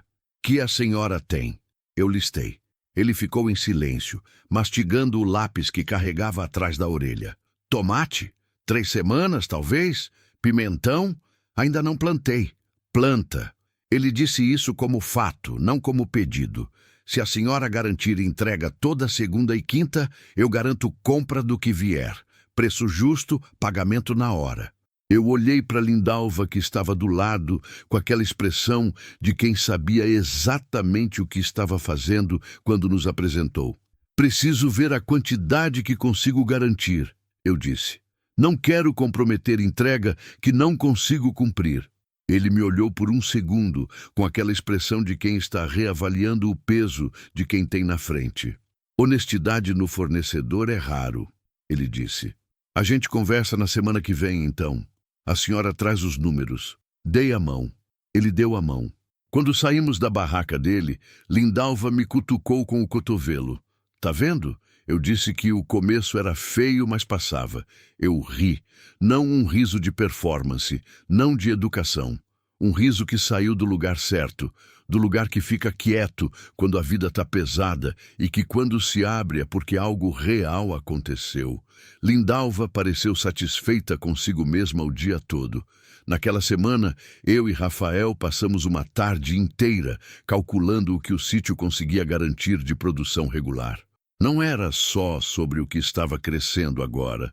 Era sobre planejar o que plantar no próximo ciclo, levando em conta a demanda do seu Toinho.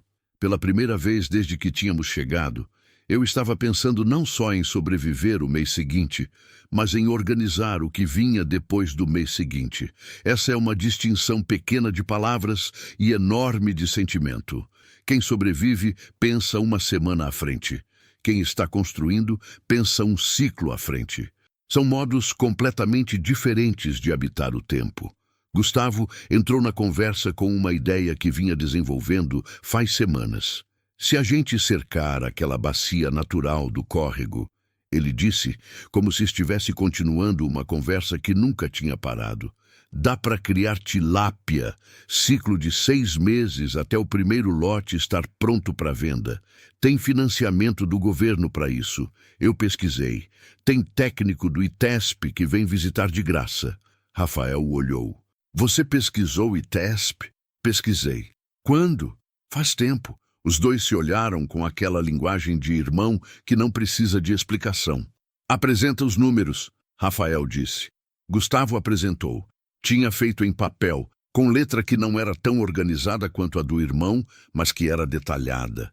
Custo de cerca, custo de alevino, custo de ração, tempo de ciclo, valor estimado de venda por quilo, comparação com preço de peixe na feira regional. Rafael leu. Ficou quieto. Virou a página. Leu de novo. Tem um erro aqui no cálculo de ração por quilo de peixe, ele disse. Qual? Esse aqui. A conversão alimentar da tilápia é essa, mas você multiplicou errado. Gustavo olhou, pegou a caneta, corrigiu. Ainda fecha, ele disse. Ainda fecha, Rafael confirmou. Os dois me olharam. Eu olhei para o papel, olhei para eles. Pensei em quanto tempo tinha ficado acordada, sem saber se ia ter o que comer na semana seguinte, e olhei para esses dois homens que eram os meus filhos sentados numa mesa de madeira, num sítio que eu tinha comprado com dinheiro de testamento, discutindo conversão alimentar de tilápia. Vamos pedir a visita do técnico, eu disse. Gustavo sorriu de um lado só do rosto, do jeito que sorria desde menino quando alguma coisa dava certo. A primeira manga madurou num domingo de tarde. Eu estava na varanda. Um banco de madeira que Zé Preto tinha me ajudado a montar na frente da casa, simples, mas suficiente para sentar no fim do dia, quando ouvi o baque. Não é barulho de queda violenta. Manga que cai madura no chão tem um som específico, mole e definitivo. O som de coisa que estava pronta e chegou ao chão no momento certo. Levantei. Fui até a mangueira. Ela estava lá no chão, no capim aparado que Selma tinha cuidado naquela semana. Perfeita. Casca começando a amarelar nas bochechas. Perfume que a manga tem quando está no ponto que é diferente de tudo. Um perfume que não se inventa e não se reproduz. Peguei ela com as duas mãos. Gustavo apareceu do nada, como costumava aparecer quando alguma coisa acontecia. A primeira, ele disse. A primeira.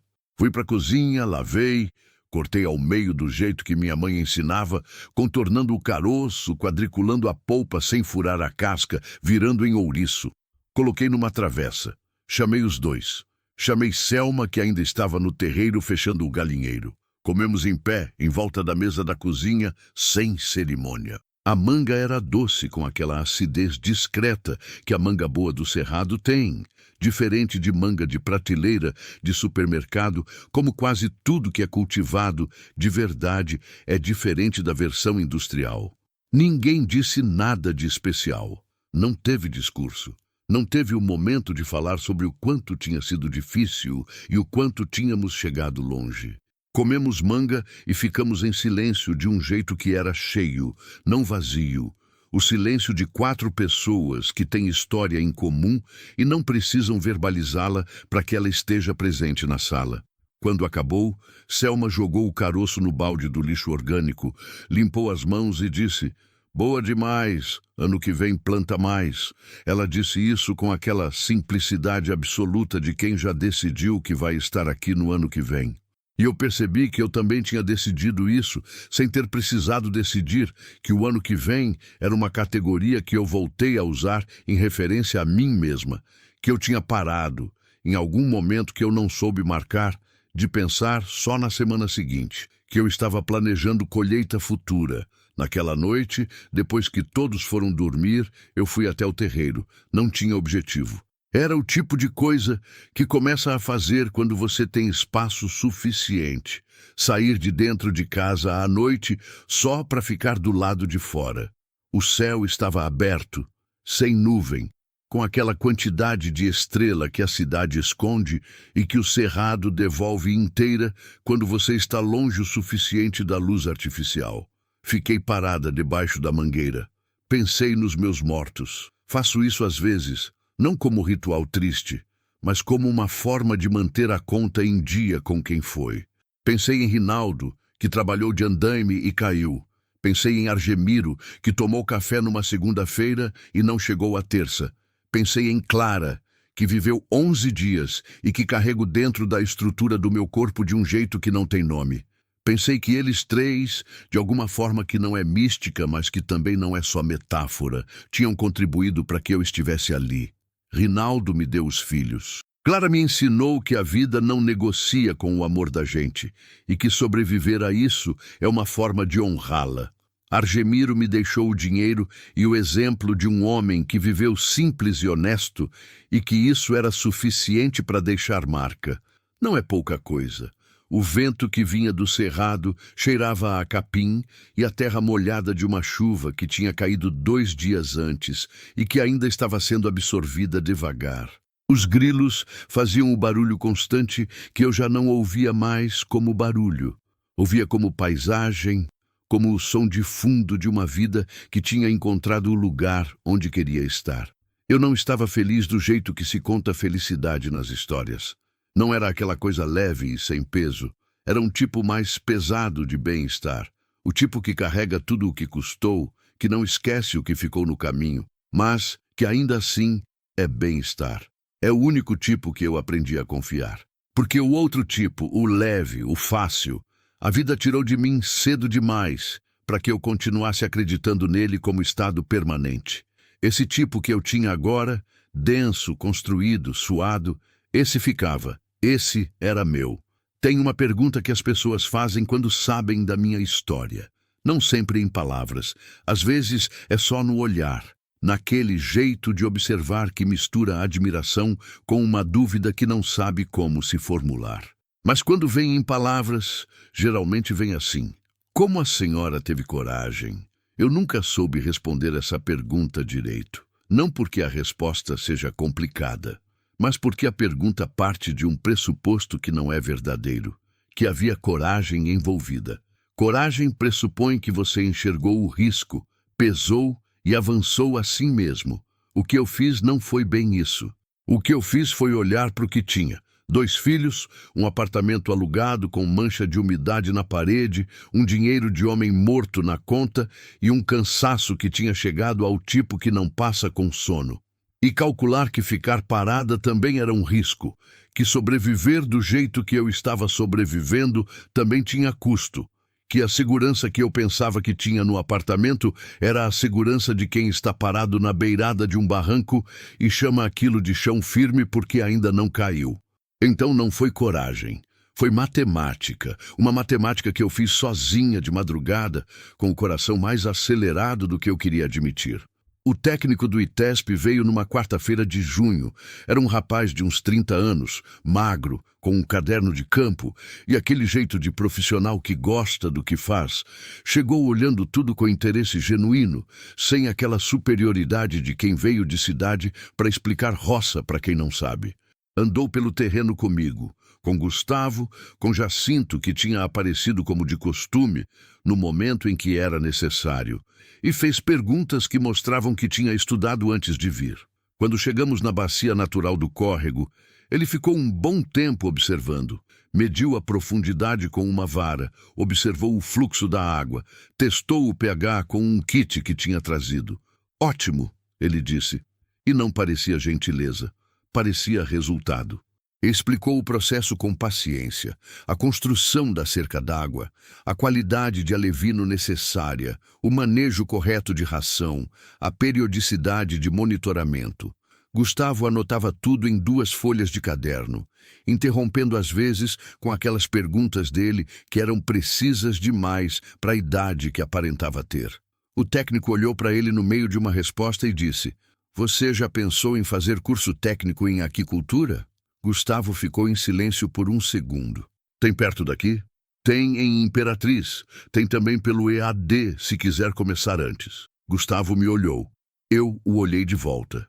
"Você decide", eu disse. "É a sua vida."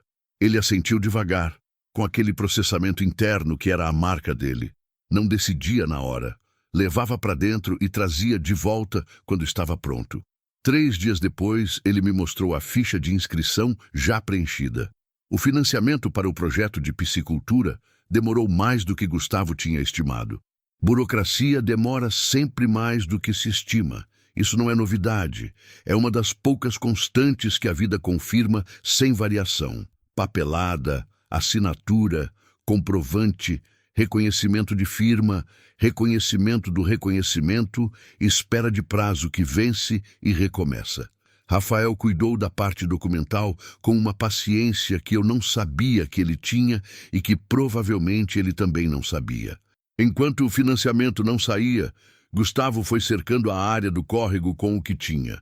Arame, estacas de madeira que Jacinto ajudou a preparar, Trabalho de fim de semana que se esticava até o sol desaparecer. Não era a estrutura definitiva.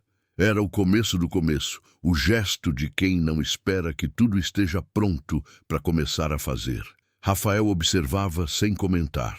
Um domingo de manhã, foi até o córrego com as mãos no bolso. Ficou um tempo olhando a cerca improvisada, o fluxo da água, a bacia que se formava natural naquele dobramento do terreno. Você acredita mesmo que vai dar certo? Ele perguntou para o Gustavo. Gustavo estava ajeitando um mourão que tinha ficado torto. Acredito. Por quê?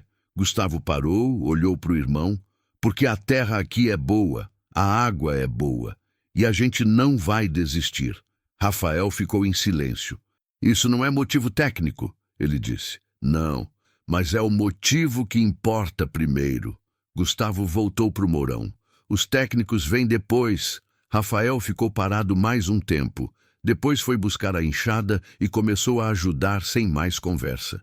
Eu vi aquilo da janela da cozinha, fui fazer café. Dete apareceu em julho, não avisou. Ligou uma manhã dizendo que estava em Imperatriz visitando uma prima e que queria passar para ver como eu estava. Eu disse que podia vir. Não porque quisesse, mas porque evitar não resolvia nada, e porque em algum momento na minha vida eu tinha aprendido que certas conversas que você adia crescem mais do que as que você enfrenta. Ela chegou de carro, com a prima que ficou esperando do lado de fora, com o motor ligado como se não fosse ficar muito. Dete desceu, olhou a fachada da casa, olhou o terreiro, olhou a mangueira, olhou para mim. Eu esperava alguma coisa no rosto dela que fosse difícil de receber. A satisfação discreta de quem previu o fracasso, ou pior, a pena, que é mais humilhante que qualquer crítica, porque pelo menos a crítica te trata como igual. Mas o que vi no rosto dela foi outra coisa. Era surpresa, real, sem disfarce, sem calcular.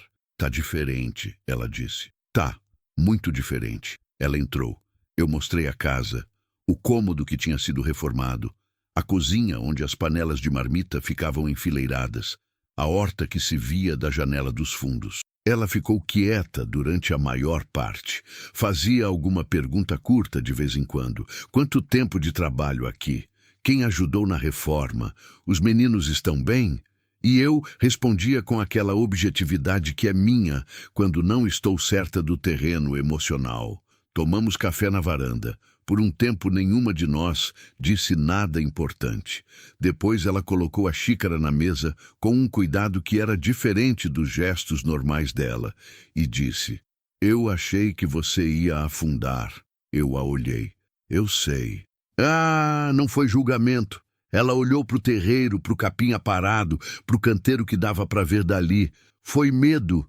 Eu vi você pegar aquele dinheiro e fazer uma coisa que parecia impossível, e eu não consegui ver a possibilidade, só vi o risco. Fiquei em silêncio por um momento. Eu também via só o risco, eu disse. Mas ficar parada também era risco. Era o tipo de risco que não aparece bonito no inventário porque parece estabilidade. Mas não era. Ela assentiu devagar. O Argemiro ia gostar de ver isso, ela disse baixo. A garganta apertou. Não de dor, de alguma coisa mais suave que dor, um reconhecimento, um obrigada, que não precisa ser dito em voz alta para ser real. Ia, eu concordei. Ela ficou mais uma hora. Quando foi embora, deu um abraço que não era o abraço de antes. Era mais honesto, menos cheio das coisas que ficavam sem falar. Não virou amizade naquele dia. Virou algo mais simples e mais difícil. Um entendimento entre duas mulheres que tinham estado em lados opostos de uma escolha e que agora estavam no mesmo lado do resultado. O tomate virou símbolo sem pedir.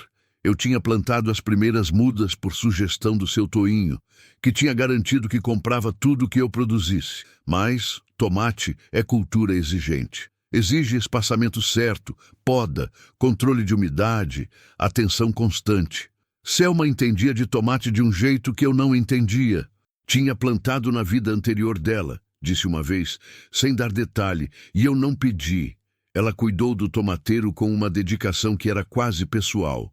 Acordava cedo, Ia direto para ele, verificava folha por folha, podava com aquele gesto preciso de quem sabe onde cortar.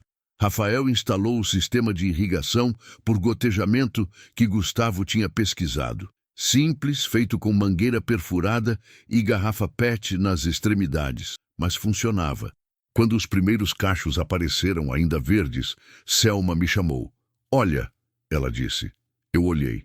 "São bonitos", eu disse. "São."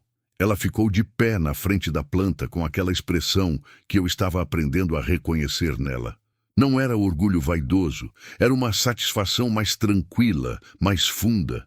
A satisfação de quem fez alguma coisa bem feita e sabe, e não precisa de mais ninguém para confirmar. Eu não tinha plantado desde que saí de lá.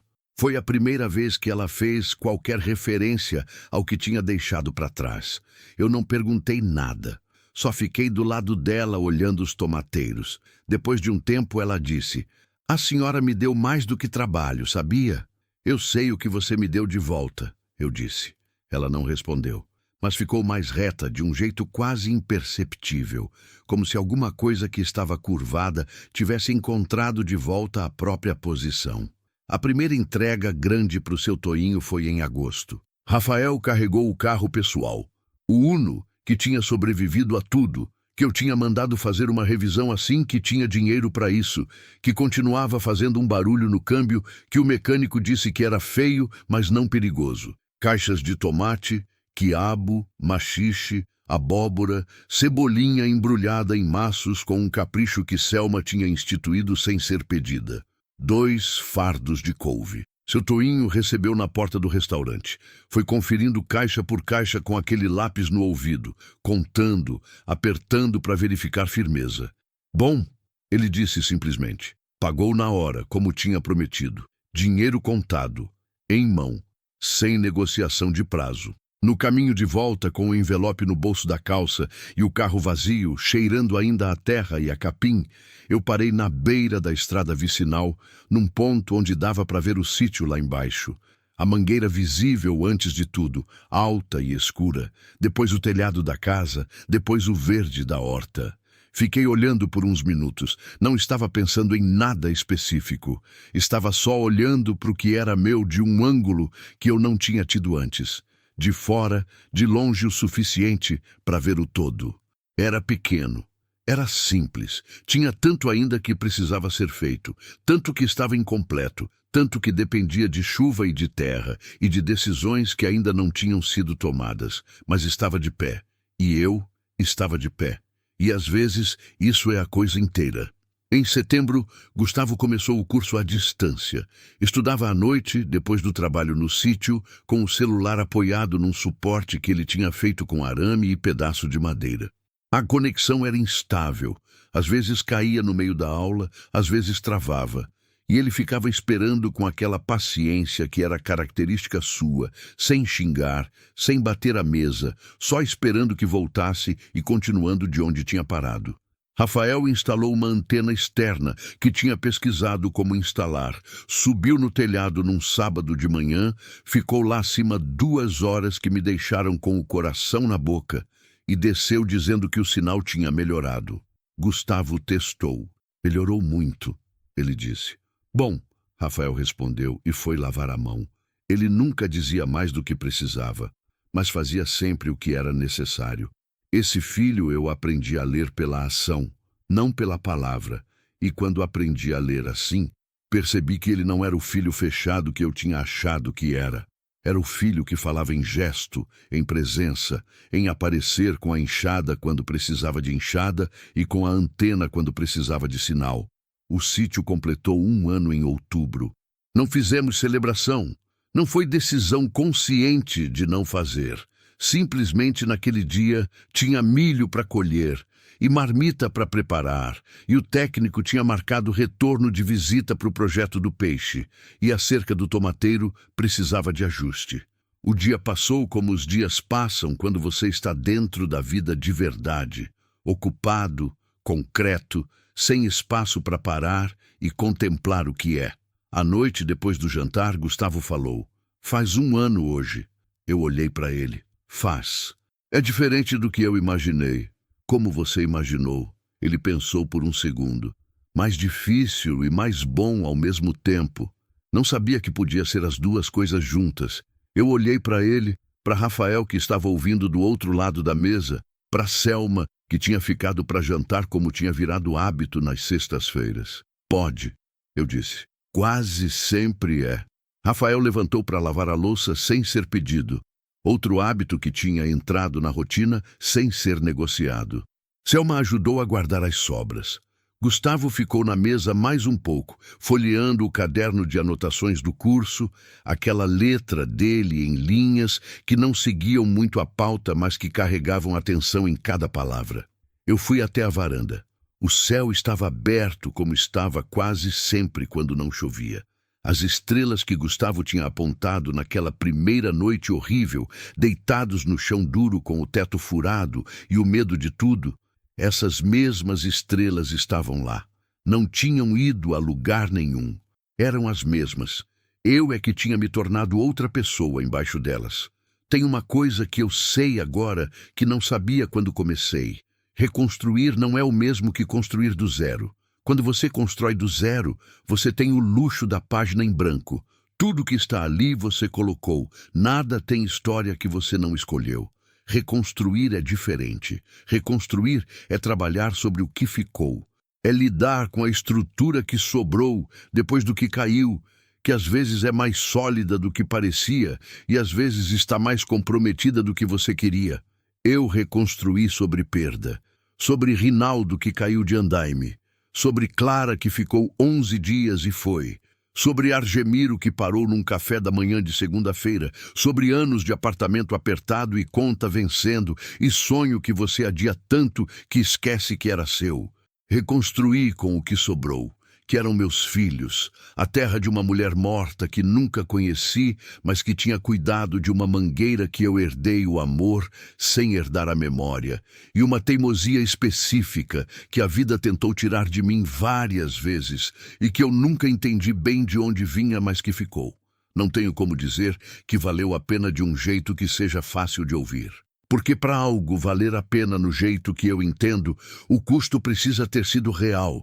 E meu custo foi real demais. Perdi pessoas que amei, perdi anos que não voltam, perdi uma leveza que tinha antes dos 30 e que nunca mais encontrei igualzinha. Mas posso dizer o que tenho agora. Tenho terra que é minha no papel e no trabalho das mãos. Tenho filhos que estão crescendo inteiros, não sem cicatriz. Porque cicatriz é parte de estar inteiro, mas crescendo.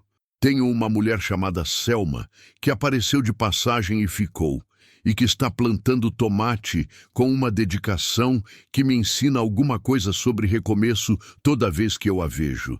Tenho Jacinto e Dona Generosa, que existem naquele modo antigo de vizinhança que a cidade esqueceu, que aparece quando é necessário e fica na distância certa quando não é. Tenho Lindalva na feira, com o sorriso que vai de um lado ao outro do rosto e 18 anos de cocada no mesmo canto. Tenho Gustavo estudando à noite com o celular no suporte de arame.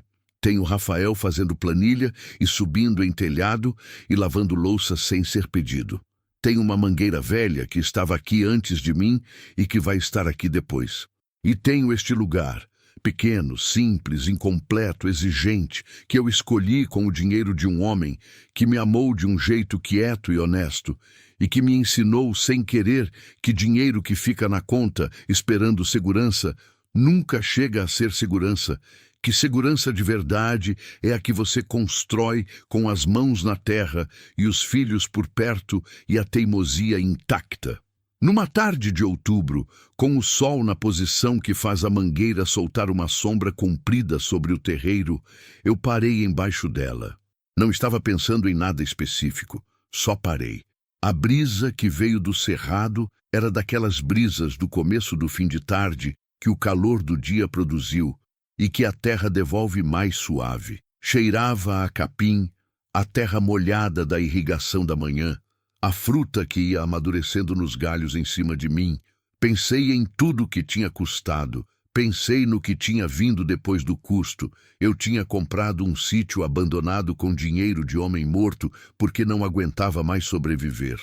E a terra que não pede desculpa e não dá desconto e não romantiza nada, tinha feito o que terra faz quando você trabalha ela de verdade. Tinha dado de volta. Não tudo, nunca tudo. Os mortos não voltam, os anos não voltam, a leveza dos 30 não volta. Mas tinha dado o suficiente para eu ficar de pé num lugar que era meu, debaixo de uma árvore velha e firme, olhando para frente com olhos que não estavam mais esperando a vida passar. Estavam vivendo dentro dela. E isso, depois de tudo, era o suficiente. Era mais do que o suficiente. Era meu.